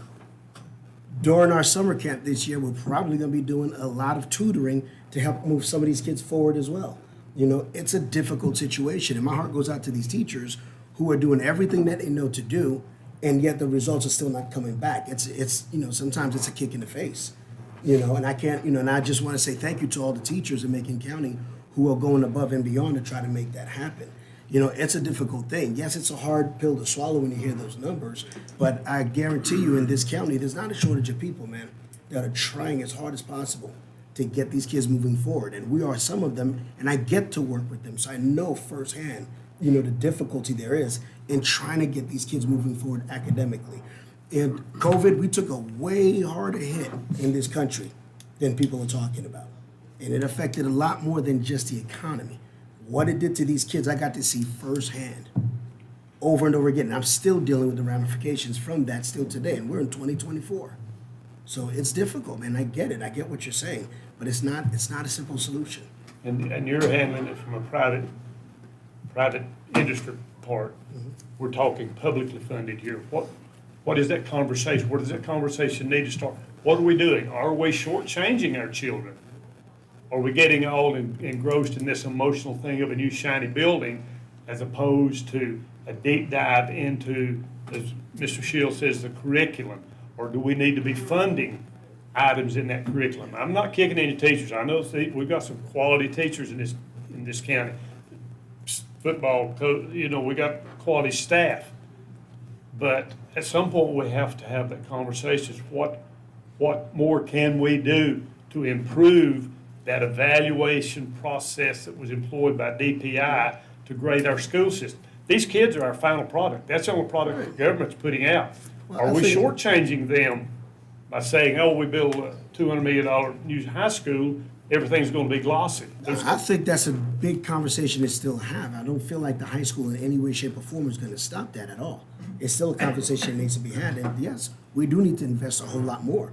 But I'm just saying, just How do from we do first-hand it? experience. Yeah, and that's something we need to explore. But I think as a 21 years at Franklin High School, as the principal of Franklin High School, and I've said this before, a lot of us grew up with three institutions. You had the home, you had the spiritual compass, and you had schools. When you lose the home, when you lose the spiritual compass, the schools cannot do it. My experience at Franklin High School, the first 5 years, me, Mama, and Daddy sat down with the students and talked to them about where they're going in their lives, making these decisions. And you and I talked about this. The second 5 years of Franklin High School, it was me and Mama talking to the child. The third 5 years is me and Granny talking. And you know who had the last 5 years? Me and the student. That's your deterioration that happened over time. What I'm trying to do is get us some relevance back into that. And I know where Mr. Higdon's coming from with the score, with the report card. And Josh he's not here now, but he has invited you and I to come and sit down with him. Yeah. But I'm just saying, we have a workforce to turn out. If we don't start putting relevance into the curriculum at the high school level, they're going to walk off that stage with a diploma. The worst thing you can see in a high school that I've seen is grade 13. Grade 13. When that child walks off of that high school, picks up that diploma, and they've had kindergarten teachers, they've had the parents, they've had all these institutions that support them all the way through. They had the TLC from the teachers. We all made sure that the students did not fall. Now, when you go into grade 13 and you look around, those people are gone from you. You have to develop something within your curriculum. And I'm talking about K-3, whatever it may be, but in the high school, they've got to have something they can take with them. You know where they'll be? If they don't, they'll be over there in your jail. And you're right, you'll need a bigger jail. But we fight that, saying, look, let's focus on our educational piece. Only thing I'm familiar with is 912. And I've told Mr. Young before, Mr. Young, stay close to me. You know all about the dirt. Pass me the curriculum. I can help you there. Don't pass me the dirt and stuff. I don't know about that stuff. But our institutions have fallen. But what is the real scary part is the mental health piece that we've got in this arena. People, it's a scary place to be. And it's not fair to these young people to not have them. And Mr. Higgins brought this up. Remember, he and I have talked about it. Here's a Franklin High School track team. Won the state. How many went to that? No, I didn't get to go either. We won the state. It wasn't here. That's right. That's right. They didn't even get to practice here. They didn't even get to have a games here. But they won state. There was no one with them. Mr. Higdon has brought them in, and we recognize the coach. But there's things here, and when we talk about, we hadn't been out there looking around. I see Jack Morgan here. I'm gonna say in 2012, Derek, what was your job in 2012? I saw your name on a paper Yeah. that talked about schools at that time. And the reason I'm pointing to Jack Morgan here, when John and I were on the planning board in 2018, Franklin High School has always been the main topic in education. It's there, it's in your planning book, you can see it. But go back to what Mr. Higgins said a while ago, nothing ever gets done. We have never been this far before in getting something done. In Franklin High School, this is what, Paul was there, I keep picking on Paul, because we can. Big boy. November the 11th, 2 years ago, we had to go into the Fine Arts Center at Franklin High School because it was raining outside. Was that 2 years ago? We honored a World War II Navy veteran, 98 years old. When he walked into the building at the Fine Arts Center, he came through the door, I had him a seat. He had his daughter and his grandson with him. The daughter came up to me and said, "He's drunk coffee this morning. He really needs to go to the bathroom." In the Fine Arts Center, I said, "Here's your options. You can go downstairs. We'll take him downstairs. I'll walk him downstairs. I'll stand outside the door, whatever you need. Or you can walk out the back and you can go over a little place here and go into the English building." He said, "I'll just wait." And I think when I shared that story with Josh Young, Josh Young said, "We are better than this." And I hope we had that. We're better than this. We are at a moment when we're about to make a decision to go left or go right. And for our county to benefit from this high school, people, we need to go forward. I'll call for the vote, and we'll see which way we're going. But I'm gonna tell you, LS3P, y'all been heroes to me in how you've handled this thing. And go ahead. Now, one thing, Chairman Shields and I, we volunteered at one of the schools back some time ago. Christmas. And I went into that school on top of the world, just, just ready to deal with those kids. I left there broken. I'm still broken by that event that we did. Dealing with those small kids and the broken homes. This one little, and I won't go into details, but she wanted an item. And she said, "I want that because I love to play with that when I'm all home alone and it takes my mind off of things." You're talking about broken, dealing with those kids. So it is, and a school has to be a safe haven for these kids. And I'm not against it. If I could, we would build schools for every one of the whole county. But at the same time, it goes right back. I must listen to my constituents. And that's why that I put it out here. It's not to delay anything. We need a new high school. I want to make sure that the people are satisfied, that we move forward. That's my whole stance. Let me plug John Sherrill just a second. John Sherrill, we were at the East Franklin, we were in a Christmas thing. John Sherrill, he left there broke two ways. He had a broken heart and he didn't have any money left because he'd taken the money. I saw him. He was making sure if that child, they go around and pick up the Christmas gifts and get to the end, they say, that's $20. Well, that little girl, little boy, they have $10. John Sherrill's in his pocket trying to find that other $10 for that child. So it's not that we don't like, to me, Gary Shields, I can't afford to be gambling on waiting. We've never been this far before.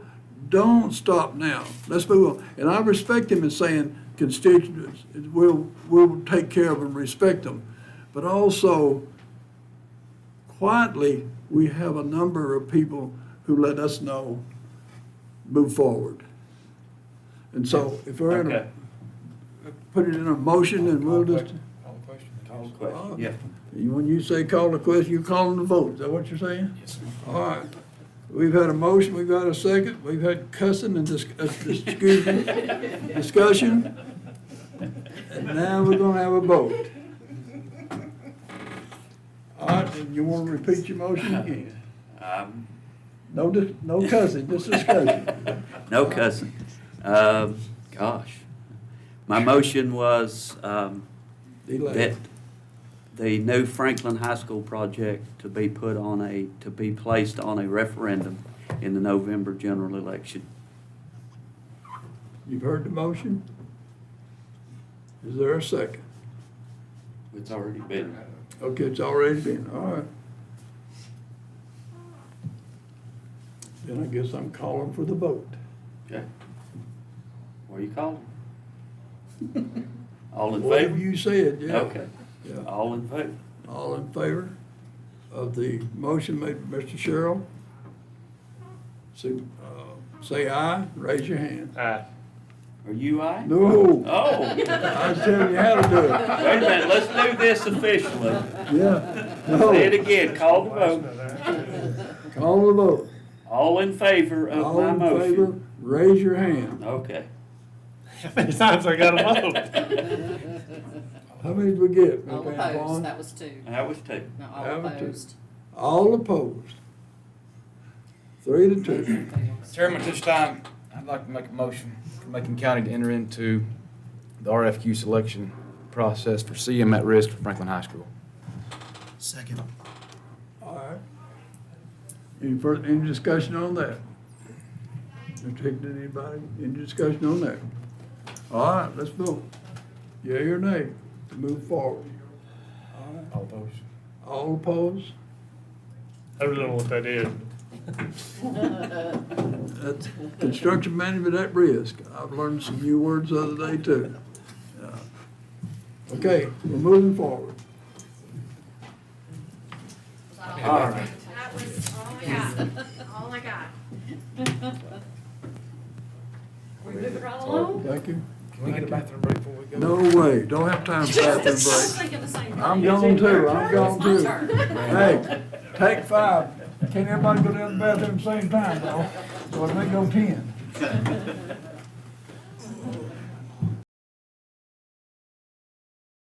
Mine is quick and short and sweet. So every year I just try to give you guys a mid-year update of where we are with two of our biggest revenue sources, sales tax, property tax, and then just take an overall look at our general fund revenues and expenditures.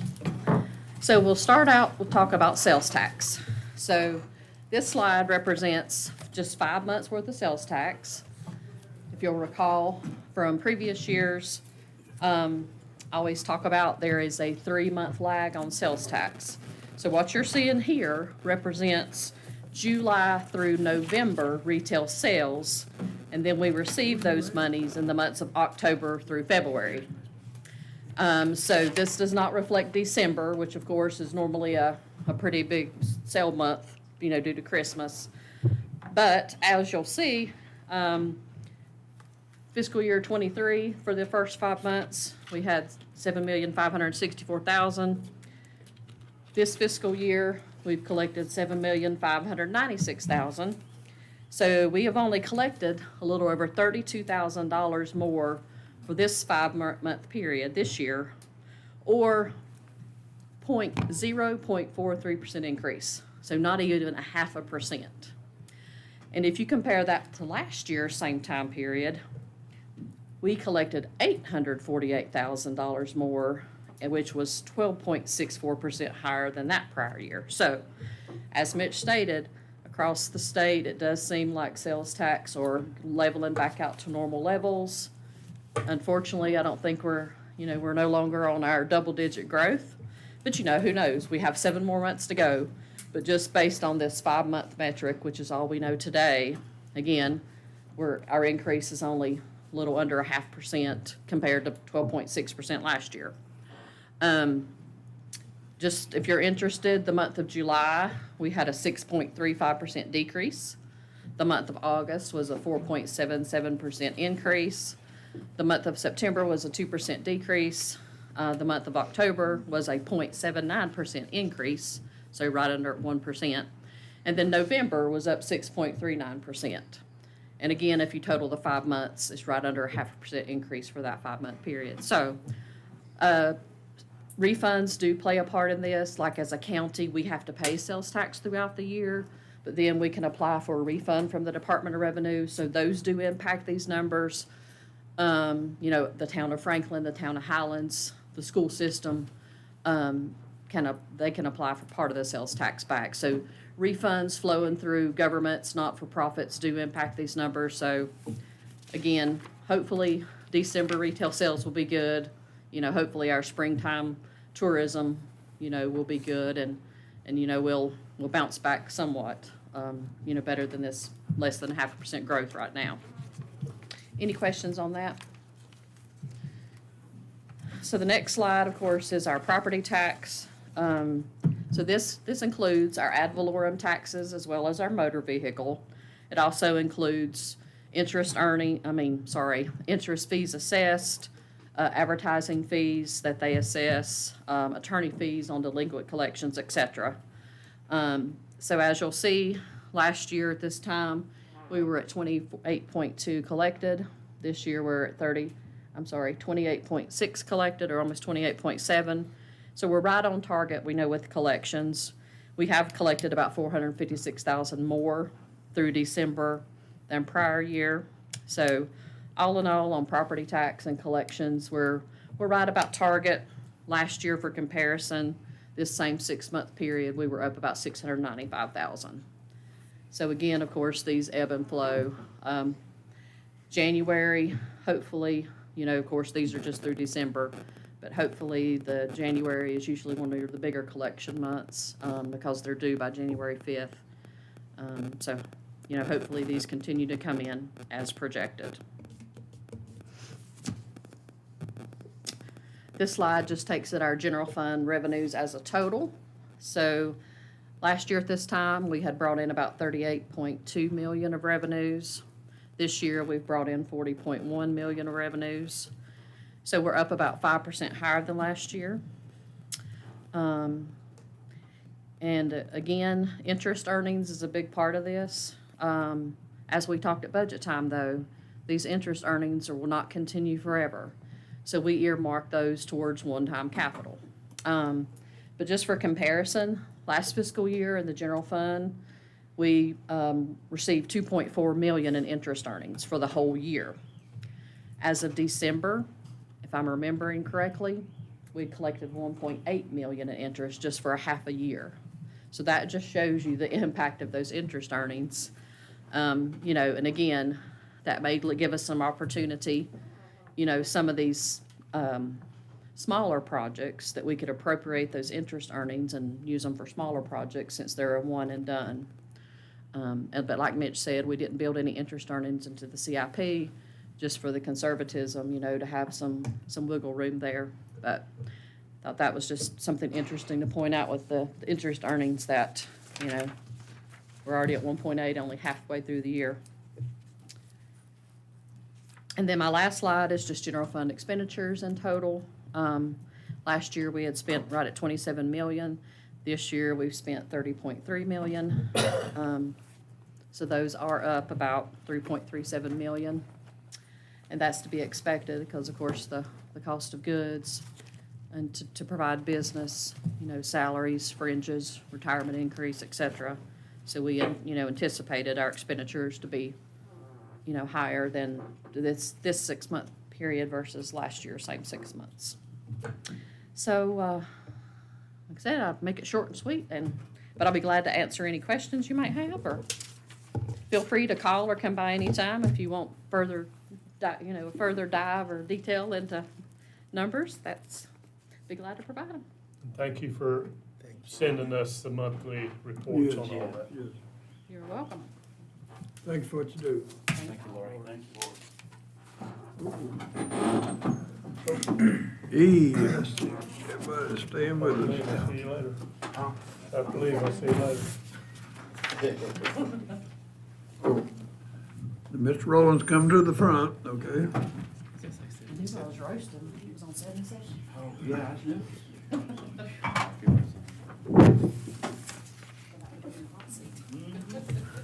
Is it hot up here? 77 degrees in here. Is it sure not? Sorry, Lord, that was me.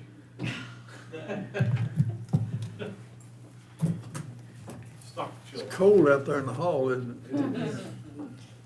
Before you start, Derek, is there any more action required from the board or a quorum would be necessary? Just, as far as if you want to talk about your priorities for what you'd like to see in the fiscal year. Because there's some of us I know have got other commitments, and we don't want to just walk out and leave you talking to the wall. But if we have to leave, please Yeah, understand. I'll be here, don't you worry. You're not presenting anything with that folder, right? No, sir, I'm Okay. not, no, not at all. I think, and I'll try to move through this as fast as I can. A lot of it goes back to, why don't a lot of people go to Sunday school? Because a lot of times the sermon gets preached in Sunday school, and so you have to hear it twice. So they just wait and go preaching at 11. I feel like that here today. A lot of this sermon's already been preached with the themes that we're seeing here with the local and national economy, which we're going to touch on briefly. But let's start out, and I feel like that as we look toward the fiscal year 25 and the fiscal year 25 budget, capital's been the theme here today. And I feel like that with respect to capital in the coming fiscal year, this is a once-in-a-generation budget, fiscal year 25. I think you can look at it that way because this budget will provide the vehicle for some of the most significant capital expenditures in the history of this county.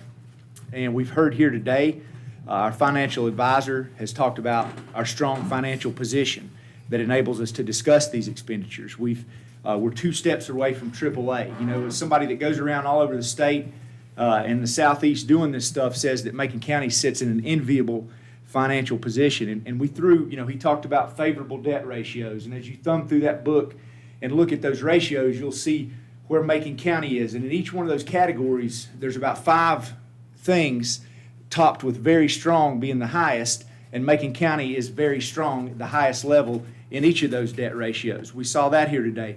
We talked about the grant funding that we received. And all the numbers we threw around today, and I tried to reiterate it and hit on it while Mitch was here, but what Mitch is telling us is, look, you have the ability, Macon County, under conservative revenue projections, because of your financial position, because of the interest rates you're going to be able to get from that financial position, you're able over the next 5 years to complete $180 million in capital projects, 146 of which comes in 2025. And again, the project selection is up to the Board of Commissioners. We have ever identified, like I said, the priorities that we've discussed. But you're able to accomplish that much, up to $180 million over 5 years, up to $146 million in fiscal year 25. Never fall below $7 million in your capital reserve fund that has been established for capital projects and never fall below $25 million in your fund balance, which still puts us at a level that far surpasses our peers. And last but not least, never have to raise your tax increase, never have to raise your taxes from what is now the lowest tax rate in the state of North Carolina. So you can accomplish all that without compromising your ability to do future capital projects as well. And like you say, the priorities change. You know, we heard about East Franklin up here, but if you look 5 years down the road, what does that look like 5 years down the road? Well, if all things hold constant and we fund the plan as projected here, you'll have about $2 million more in debt capacity and $2 million more built up in that capital reserve fund. Again, that's tomorrow. I think today we have to focus on what's in front of us today and accomplishing that, and we're able to do that. This didn't happen by accident, and it didn't happen overnight. I think the first thing, each of you gentlemen that are sitting in this seats today, as well as those that have come before you, have realized that you're elected to make decisions. And the decisions you have made and those that have preceded you have been fiscally responsible decisions. And they haven't always been popular because there's winners and losers. Anytime you make a budgetary decision, there's winners and there's losers. But in making those decisions, they've been able to, we have preserved our fund balance, and they've been criticized. Boards have been criticized for the fund balance growth. Why are you holding so much money in the fund balance? Why are these revenues coming in? But the point of it being is the decisions were made, that they take fiscally responsible leadership, and that fund balance we have remains today. It is here today, and we're able to discuss that. The $62 million grant, which we discussed, that was once a dream to many of us.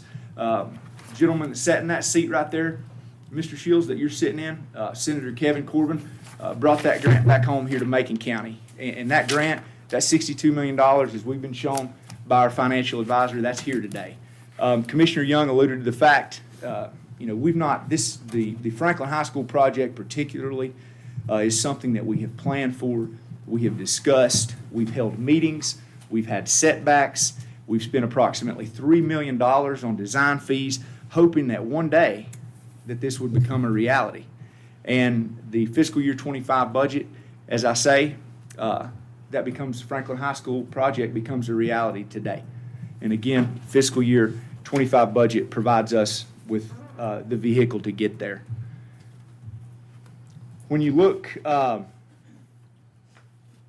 nationally, I think the budget kickoff is a very unique time. It's kind of like you got one foot on the dock and one foot in the boat, and the rope's untied, and you're trying to figure out what's going on here in this fiscal year, as well as planning on what you're going to do when the boat takes out of the dock. So I think we got to look at where we started fiscal year 24. Coming into the fiscal year, the Treasury, if you'll recall, had just increased the federal funds interest rate in March to around 5%, again, leading up to the passage of this budget. We saw real estate sales. They had the sales prices continue to increase. But the sales volume had started to trend downward. Last April, the CPI was at 5%. That was down from 8.5% from the prior year. And sales tax, as Lori mentioned, was up 15% over the prior year actuals through February at the time that we passed the fiscal year 24 budget. Now, what's happened since then? Most recently, the jobs report was released February 2nd. The federal funds interest rate remained constant at between 5.25 and 5.5%. Unemployment remains at historic lows. I think that unemployment has been below 4% now for the last 24 consecutive months. The jobs added at 353,000 doubled the numbers that economists had forecasted originally. The average hourly earnings, while they increased 4.5% from December prior year, this most recent increase was 0.6% from the latest jobs report, from the previous jobs report. We have seen the CPI has continued again at 5%. Is what we saw coming into this budget. It has continued trending downward to 2.9%. This inflation is coming down. We're seeing price pressures cool. And now they're discussing possibly reducing the federal fund interest rates, which, as we all know, impacts our local economy greatly. So to end here, the quote from the Federal Reserve Chairman, we think the economy is in a good place. We think inflation is coming down. We just want to gain a little more confidence that it's coming down in a sustainable way. So you got kind of some mixed signals out of that job report, but overall, I think it highlights what both Lori and Mitch have said. You have to look no further the impact that the national economy has here on the local level. You can see where the interest rates have continued to impact real estate sales here on the right. You see sales for 2023. This is ending calendar year. They're down 5% in Highlands and about 18.5% in Franklin. Average sales prices, though, however, are continuing to climb. They've increased by $150,000 to end calendar year 23 in Highlands, and about $10,000 here in Franklin at $309,000 or $307,000 average sales price. And when you look, although that is, those sales numbers are coming down, you look at these average sales prices, and it goes back to just what our revaluation told us, that from 2019 to 2023, that's a 65% increase in Franklin in sales prices and 110% increase just from 2019 in Highlands in the average sales price. Not only in looking at these real estate sales, another place that we can look and see the point we're trying to make here, I think that Lori and Mitch, all of us have hit on it. You can see the slowdown in the real estate market in the average annual deed recordings. Now, don't get overwhelmed by this information. I got it summarized there on the right. I realize that's a lot of information. Our mapping department does an excellent job collecting and providing this information to us monthly. This dates all the way back to fiscal year 16. And I feel like what the big picture is as we head into 25 is this settling down to a new normal. And the real estate market, as we all know, it's a primary bellwether for the economy here in Macon County. And while it has slowed from the record highs experienced during the pandemic, it does appear at this time that the level that it's settling down to is above that of the pre-pandemic market. And what I've done here is looked at the time period of fiscal year 16 through fiscal year 19 in your average monthly deed recordings here. You can see it's 239 a month. During the pandemic, fiscal year 20 through 22, we saw that spike up to about 302 deeds a month on average.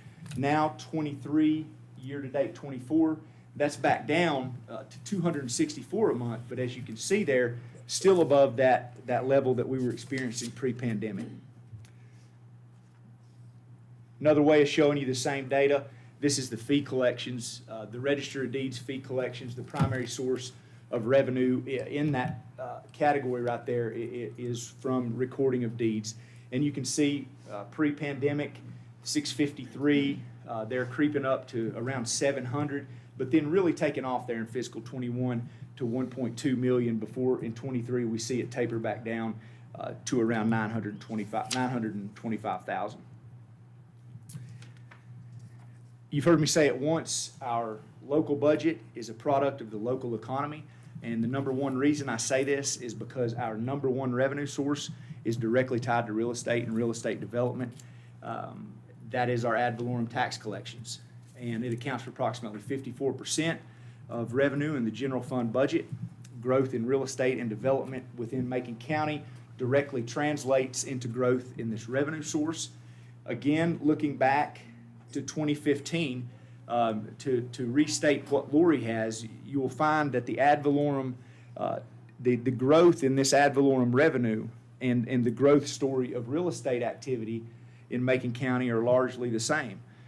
Pre-pandemic here, from 15 to 20, on average, we budgeted about $332,000 below, on average, what our actual revenues came in at. And that was about 1%. That's normal. That's good budgeting on $34 million. Have to pat Lori on the back for that. And we saw during the pandemic, however, and again, we've talked about fund balance, seems like all day, and saw that sharp increase. Well, as was stated, we can't budget for astronomical growth. But in the ad valorem tax revenue from 21 to 23, everyone that's involved or tied to the construction industry or real estate industry knows things were going gangbusters, faster than you could keep up with. So that 1% or 300,000 that we were below in that acceptable range and below the amount that was actually coming in shot all the way up to $1 million, over $1 million in these years from 21 to 23. And that's when you really saw that fund balance growth take off. Lori mentioned, though, in this fiscal year 24, the TR1 indicates that we submit that shows growth thus far throughout the fiscal or for the calendar year is trending more in line with what we have budgeted for fiscal year 24. And there you can see the gap between the red line and the orange line, that's fund balance growth. And it's deceiving because you're dealing in the $5 million increments, but nonetheless, that gap, it has been a contributor to growth in the fund balance. The travel and tourism industry is another bellwether for our local economy, and similar to the real estate industry, you can see here the pandemic ignited travel and tourism across Macon County. Highlands is represented on the occupancy tax collections in Highlands are represented by the red line, Franklin the orange line, and Nantahala the yellow line there. You can see dating back to 2019. Nantahala TDC at 150,000, 151,000. Occupancy tax collections are down about 23.5% from the peak there that we saw for Nantahala in 21, but they're still 127% above the pre-pandemic level of 66,500 that we saw in 2019. Franklin area, same thing, at around 490,000. That's stabilized at about 117% above pre-pandemic levels. Highlands occupancy tax collections in 23, they're 96% above pre-pandemic levels, and they continue to increase, but only 2% since fiscal year 22. So you see a strong travel and tourism industry there that, again, took off during the pandemic, much like our real estate, but is now coming back down and settling into what I feel like is a new normal. And how does that impact the operating budget for Macon County? It impacts sales tax revenue, and these are directly tied together. As people come into our area, they spend money here via sales tax collections, purchasing goods and services, and we see this reflected in our sales tax. Here you can see, again, the gap, fund balance growth. Mitch has hit on it. I won't go over it hard again, but nonetheless, this is what's happened from 15 to 20. On average, we were about $389,000 actual received over what we budgeted. Again, that's very good. That's within an acceptable range, and there were some good times in 15 and 20. The economy was rolling during 15 to 20. Still and yet, pandemic hits, fiscal year 21 through 23. That went from 389 that we were gaining on average with actuals coming in over original, all the way up to 2.4 million average for these years from fiscal year 21 through 23. Now, as Lori mentioned, fiscal year 24, we're sitting here and we're seeing again, we're right on target with where we have budgeted sales tax. So now we see that sales tax settling down at around at this $14 million numbers, and when you look back pre-pandemic, that's around $8 million. So it is settling down. It is not growing at the rate that we saw during the height of the pandemic, but it is growing, and we are at levels well above that of the pre-pandemic. So when you look at revenue overall, the fiscal year 24 budget at $63.7 million, that was about a $4.7 million increase in revenue. Sales tax collections here in the orange, let's discuss those. Those are 16% above in the fiscal year 24 budget. We budgeted 16% above the original budget for the prior year. So we gained a substantial amount of revenue there, $1.9 million. And again, that was budgeting no growth for fiscal year 24. So we have been conservative there, and we're tracking right in line with that. But nonetheless, you see that it's important to note this is an operating revenue source. Sales tax as well as ad valorem taxes. At conservative levels, those are what we're paying people with. Those are what we're putting gas in cars with. Those are what we're keeping the lights on with. that covers our operations. Our annual recurring capital, those two sources of revenue are what we rely on there. Tax collections just as well. We talked about, there, as we started this fiscal year, that was coming off that gangbusters year of 23.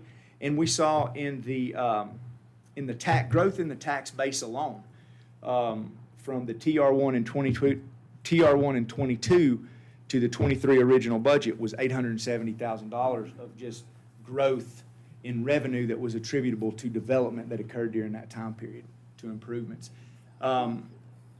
Also, so that's important to note, you see the red category, we talked about our ad valorem tax collections at $34.9 million. We gained about $1.5 million there. Again, that's operating revenue. That's money that we run the county day-to-day operations on, that we rely on. This $893,000 is actually the increase we picked up on investment earnings. As Lori talked about, our funds held at the North Carolina Capital Management Trust Fund are gaining a substantial interest rate, we're gaining substantial revenue due to the continued elevated federal funds interest rate. So that has served, and as we've hit on, was a big part of the capital that we were able to accomplish using that revenue source. And as she stated, while these other revenue sources are normalizing, that revenue source in itself is going to continue providing us a good source of revenue for capital projects that we can look at as being incorporated into the CIP and look at taking care of capital needs across the organization. The revenue growth in fiscal year 24, it allowed us, when we look back at our expenditures, we made numerous improvements inside and outside the organization. First and foremost, this $31.8 million, that makes up about 50% of our budget. That is the salaries and benefits of Macon County employees. That's the best money that we spend. In this budget, we were able to administer a 1.5% step increase and a 2% cost of living adjustment to remain competitive. As you'll recall, the average step and COLA combined for the Western region, thank you, John. You're welcome. Was about 5%. We were right in line. We were able to remain competitive in doing that.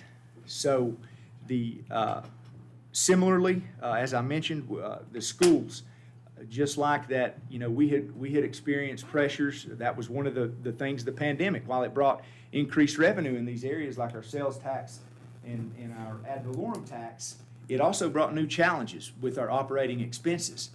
Cost of goods, inflation directly impacted those. Our ability to recruit and retain employees, everybody was paying more. We're not the only government that was getting additional revenue and had sales tax growing at the rate it did and ad valorem tax growing at the rate it did. So other counties around us were implementing pay increases, and we have to continue doing that to keep up with them, and that's what we were able to do with this budget. In addition, the interest on investments that we earned, we were able to, the orange you'll see here is capital. At $4 million, we were about $1.8 million over what we usually are able to do in capital, and that includes an upgrade of the critical backbone of our ICT infrastructure that touches every service we provide. We were able to put a full-body scanner at the detention center. We replaced transit vehicles. We replaced our molar roller. So we did our regular capital things, some things that we were hit with that was unexpected with our information technology. That was a big deal, as well as do some of these other things. And I think, that's one thing as we look at fiscal year 25, with the leveling out of the operational funding, the capital funding is going to remain there through that interest on investments. We were also in the green. We increased operational funding to the Macon County school system by 10%. That's the first time funding has been increased operationally to the schools in 4 years. So we were able to accomplish all that, able to meet all of these new challenges that the pandemic brought about. Expenditure-wise, it also created the revenue for us to deal with those. And you saw that in the fiscal year 24 budget.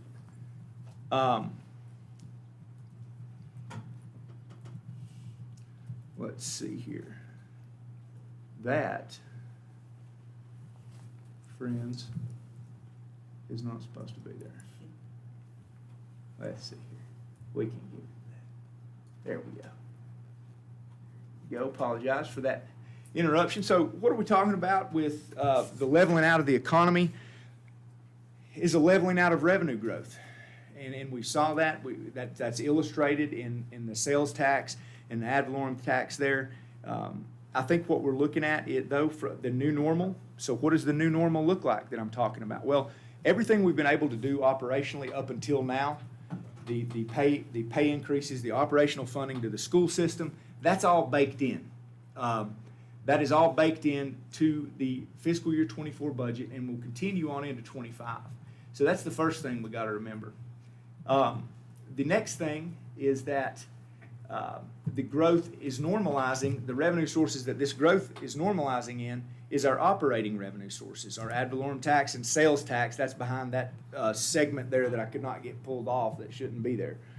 But those two revenue sources are normalizing. So we have to then assume that the expenditures have to normalize as well. And so that's one thing we got to be thinking about moving into fiscal year 25. Our financial position, it leaves us well insulated from economic uncertainty. We're financially secure. We're budgeted conservatively this year. As we said, going into this budget, that we feel comfortable that this budget will sustain us through whatever uncertainty comes. But luckily, things are happening just about like we thought they were. We're tracking just about where we thought we would. And there are no surprises. And at this point, knock on wood, and the good Lord willing, we don't expect any. We remain well positioned for substantial capital expenditures. That, again, the theme of today has been capital. The theme of this budget is, from a capital standpoint, it's a once-in-a-generation budget. And it's took a lot of hard work on the part of a lot of people, including you all and those that have preceded you, to make that happen. Also, we need to think about continue to pursue alternate revenue sources. I think Commissioner Young made a great point with the sales tax with the quarter-cent sales tax. That can go back on the ballot in fiscal year 24. All that does is give us $2 million more on an annual basis that we don't have now. And we can use that to reduce the tax burden on Macon County citizens, to help us do more capital projects, should we so choose, however this board sees fit to do that. But nonetheless, it gives us another alternate revenue source that every other county that touches us has, except for us. And so, that puts it into perspective. If you go over to Cherokee County and get a Snickers bar, you're going to pay that, and it's going to go to their schools, or it's going to go to wherever they have that tax directive. But in Macon County, it goes back to Raleigh, and they keep it. So we need to keep that in mind as we discuss these alternate revenue sources moving forward. With respect to expenditures, we're seeing demand for services. They're continuing to increase. Here from the Health and Human Services, I pulled two examples from DSS following Medicaid expansion. Here you see the individual enrollment count. It continues to trend upward. Our DSS children in care continues to remain at elevated levels. We saw this coming in fiscal year 24 budget. This board approved 3 IMC2 positions to help with the caseload coming on into DSS. And currently, DSS workers, they have an average caseload of about 710 cases per worker. I mean, that's the kind of workload and pressures that some of these DSS workers are under. And to me, that's just amazing. They do a great job over there, and they do. That's a job that not everybody can do. And they definitely kudos to them over there. Moving on from Health and Human Services, looking here in the kind of the public safety area, animal control intake in 2023, you see here in the top graph, it's about 121% greater in 2023 than it was in 2020. I had an email come through on my computer as I was sitting there, and Mr. Villiard emailed me and said January was another record month for the intake of animal control.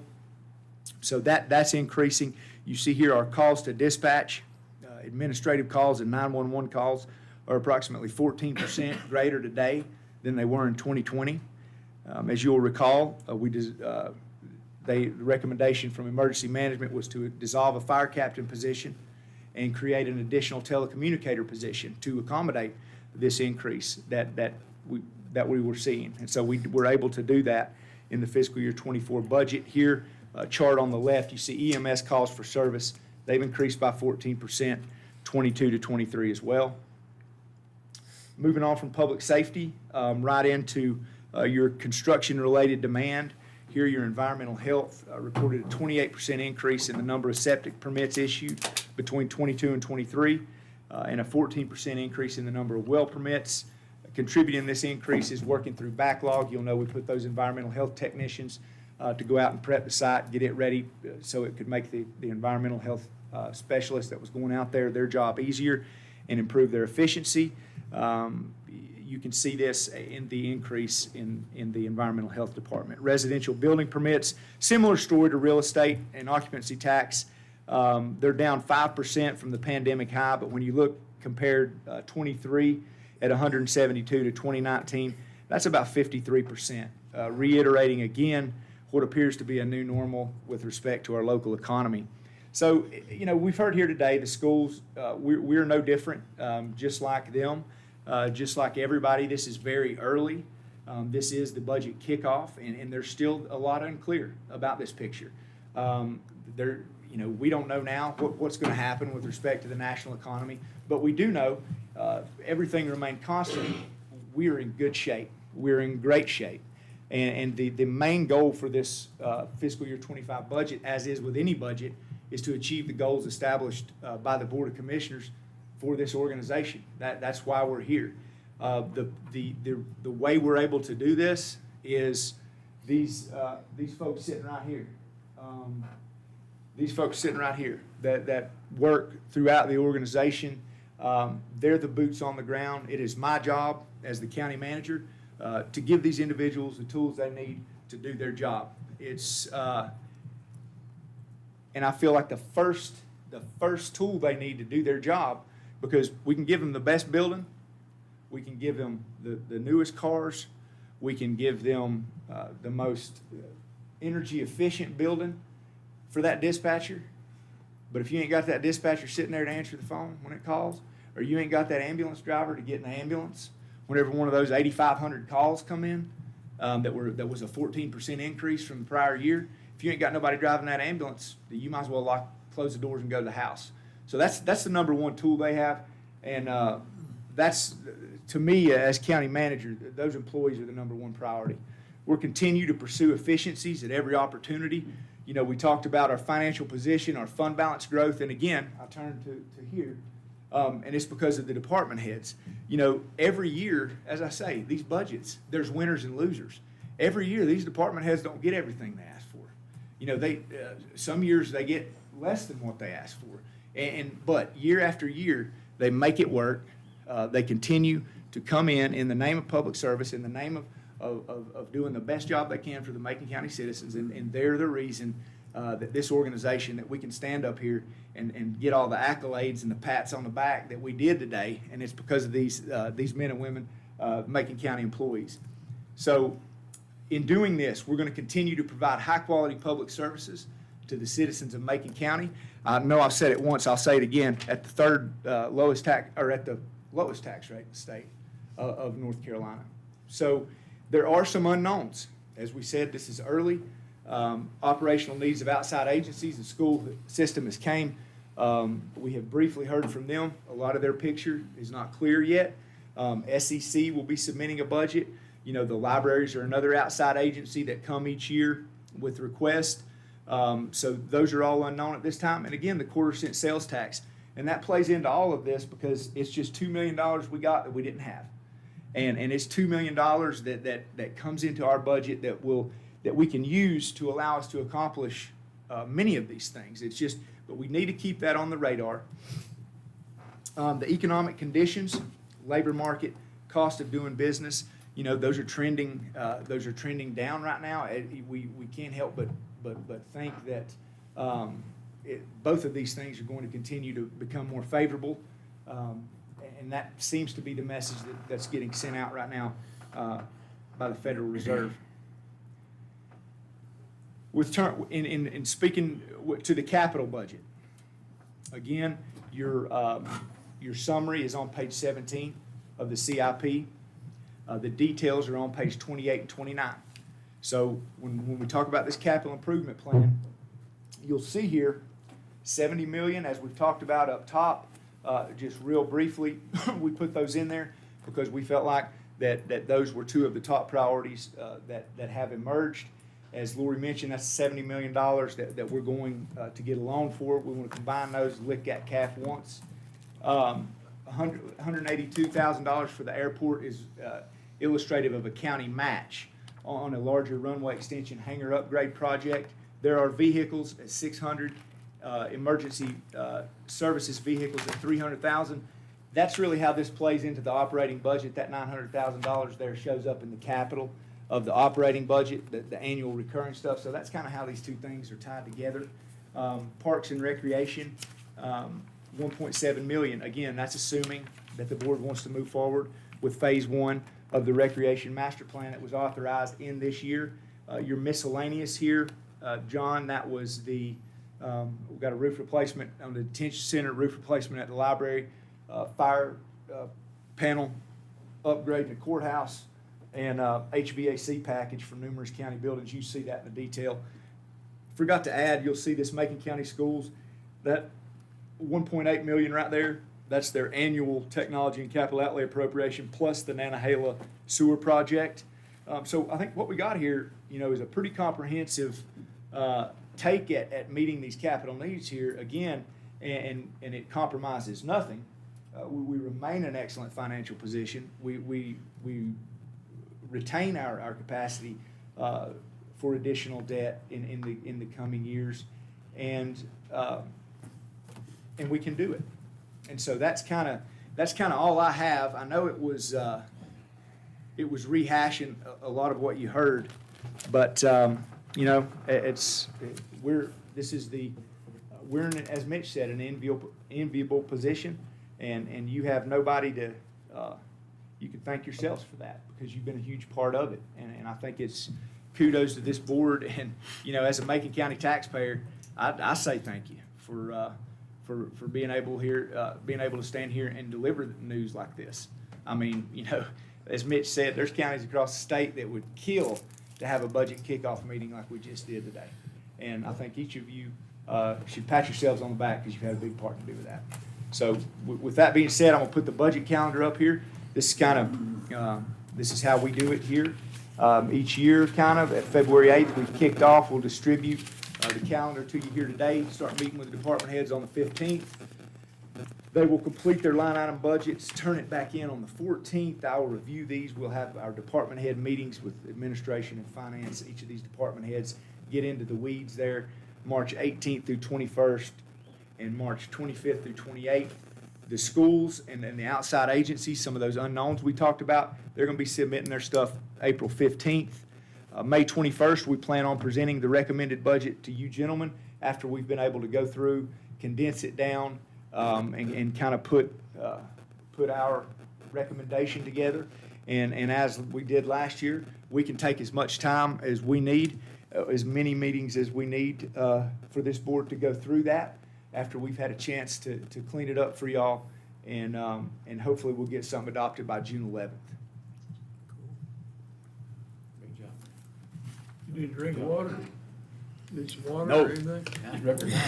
Yeah, I tried to get through that. That was good. Oh, I guess I'm put my What glass. you got now, Chairman? Well, let me see it first. That's neat. I got it. Yeah. Let's see, got some, let's see, Josh, you gotta be going pretty soon? I'm not in any hurry. We'll finish this meeting. Where's, you got an excuse now. Any questions, anything you wanna, ask Mr. Broller, anything? I mean, Go ahead. I almost asked Davenport earlier, but where in this budget does it reflect like post-employment benefits? And does that number increase and decrease with, the salary increase? That's a good question for Laura.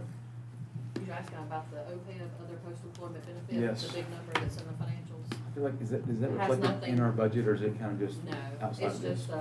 just a big number that appears on the balance sheet. Big liability. We have an actuary that looks at our information every year. pays that? How is that funded? How do we pay for We that? fund on a pay-as-you-go basis, meaning when our county's employees retire, they qualify for county insurance until Medicare age, and then some of them qualify for like a Medicare supplement, you know, depending on their years of county service. Whatever that amount is each year, we budget for it. So it's an ongoing amount we budget every year. Is that reflected in here somewhere? Yes, It's okay, I just. it was in a budget line item, Oh, no. might end in 550208 for retiree health insurance, I believe it is. I just heard him mention that name and I feel like I haven't seen it. Yeah, mainly, like I said, it's a big number on the balance sheet, but budgetarily, we just budget on a pay-as-you-go basis, meaning we don't have money set aside. Some entities will set aside money in a trust account that has to be spent specifically for that. But, you know, knock on wood, we've been okay at being able to afford it each budget year. You know, we haven't had like a massive, you know, influx of retirees that have caused that number to shoot up. You know, we've been able to pretty much stay within the budget. You know, have to just adjust it occasionally to be able to afford those premiums for those retirees. Go ahead, sir. You want me to go? Out the door. Well, yeah, I'm going out the door. I'm gonna be behind you. Well, through the, and you and I have talked a little bit about this, we're talking about goals, and Okay. these are just what I think would move Macon County forward. Is I believe we need to start looking into possibly a convention center for Macon County. It's just a thought process. I mean, I think we have all these gym shows. The Robert C. Carpenter Center out there is not adequate for that. We have gun shows and all these things that, and I just feel that with all the natural resources that we have here, a convention center would be a benefit to this county, I believe. Can we graduate in it? What? Can we graduate in Well, it? that's up to That's this competitive board, piece. but I mean, absolutely, I mean, that's, We had to go to outside or go to Western. the other thing that I've been thinking about are the offices downstairs in this courthouse. And,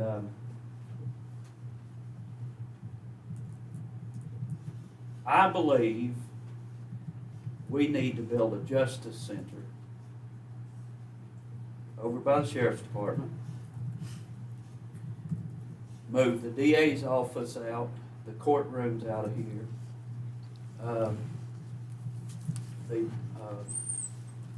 What's it called? Maybe even probation out of this building. And put everything over by the sheriff's department. You got the jail there. I mean, I'm just thinking outside the box. You're dreaming. I'm dreaming. Right, it's not- And we can move all the offices out of the basement of this building for safety. And I know you don't want me to bring this up, but, Hey, but we could bring those out, use the basement for documents and stuff, for all county documents, whatever the case may be. We could possibly bring the veterans office over here. We have a big parking lot. They're having issues with parking over there and everything else. And utilize this building for county offices and let the Justice Center be freestanding. That would also free up some of the sheriff's officers, and with not having security here around the clock. And let the county business run county business. And I mean, those are just a couple things. I can't remember, it's almost $1 million the sheriff is using for courthouse security, which is law. But if a justice center was over by the sheriff's department, the jail is there, take the inmate across the parking lot into the justice center and they're not transporting them across town. I think it would benefit the sheriff. I think it'd benefit the citizens of Macon County. It'd also present offices in this downstairs of this building. I believe it would give a nice home for the Veterans Affairs, and so those are just a few things that. But I think the motor keeps around. No, It's a it good does. thing, it's good. It's my enemy, I keep thinking. Well, between here and Highlands, we're gonna have to cut your trip shorter. That's right. Hey, they already tried once. Yeah, give me a helicopter. That way I won't have time. Put you in a But jet or anyways, something. that's just a few things that I, think would improve some things in Macon County. Well, is the, whatever that letter is down there, what is this? Is that an I or what are we doing here? Board of Commissioners, That's goals and objectives. That's Is that I what was you're- just- That's what that's I was what- just discussing. did you mean to? Yeah. Okay. I can't see the. I mean, the manager finished up a long time ago. so Yeah, he's You gone. opened the floor up to me, so I went with it. I couldn't figure out what that was. What is that? It's just, From where? just a Okay. subtitle. Okay, we're gonna stay here all night, or you want? I'm done. That's all I can add at one time. Brother Antoine, I'm good. you good? Mr. Rowling, you wanna stay longer? I'll do whatever y'all tell me to. Speak now or forever hold Oh, your I- peace, is what I'll say. Cut I'm the, good. cut If the there's line. something you want us to work toward in the budget, we need to know now, as we're meeting with department heads, you know, they're turning in budgets, you know, if you have something that you feel strongly about, you know, this is kind of your time to let us know that. There was a huge amount Thought of you check said that marks was in that I there. had on my list. Yeah, for capital. For capital stuff, so I mean, that, I just wanna make sure that we have funding for all of it, so, Right. yeah. I do have one more thing. Oh, you got one more thing, real brother. quick. Antoine. For senior services, that building that they're in, if we can at least get a process started, we'll get somebody to go out there and go take a look at it, tell us like, if that building can actually be, I guess, brought up to code for them, or do they need to be in another building? Just an assessment, like an assessment and. Yeah. Is- We can certainly look at that. And also, they're talking about parking issues over there. Right, somebody had brought up that there's a piece of land behind them, I think it's like 2 what's it acres. called? We'll go into closed session on land acquisition. That's something we We need to do do. tonight? Okay, got it. No, let's wait till next week. Okay. Would that be an architect that we? Yeah, would do just, an assessment? yeah, an So if assessment, it's under 50K, we could do a resolution exempting it, and of course, would have to appropriate money. yeah. So I guess it's something we can just fill out with. Put a placeholder maybe in the CIP for it. Yeah, Yeah. Kinda like the, school submitted one for that Higdon yeah. house, maybe 150, 200. Take care of that senior citizen building, I may be over there. I'm getting close there. I'll be 77 next week, so. So take care of that, baby. All right. Yes. Well, I'll make a motion, we adjourn. Second. Anybody wanna stay? Good luck. We're We're gone. Oh,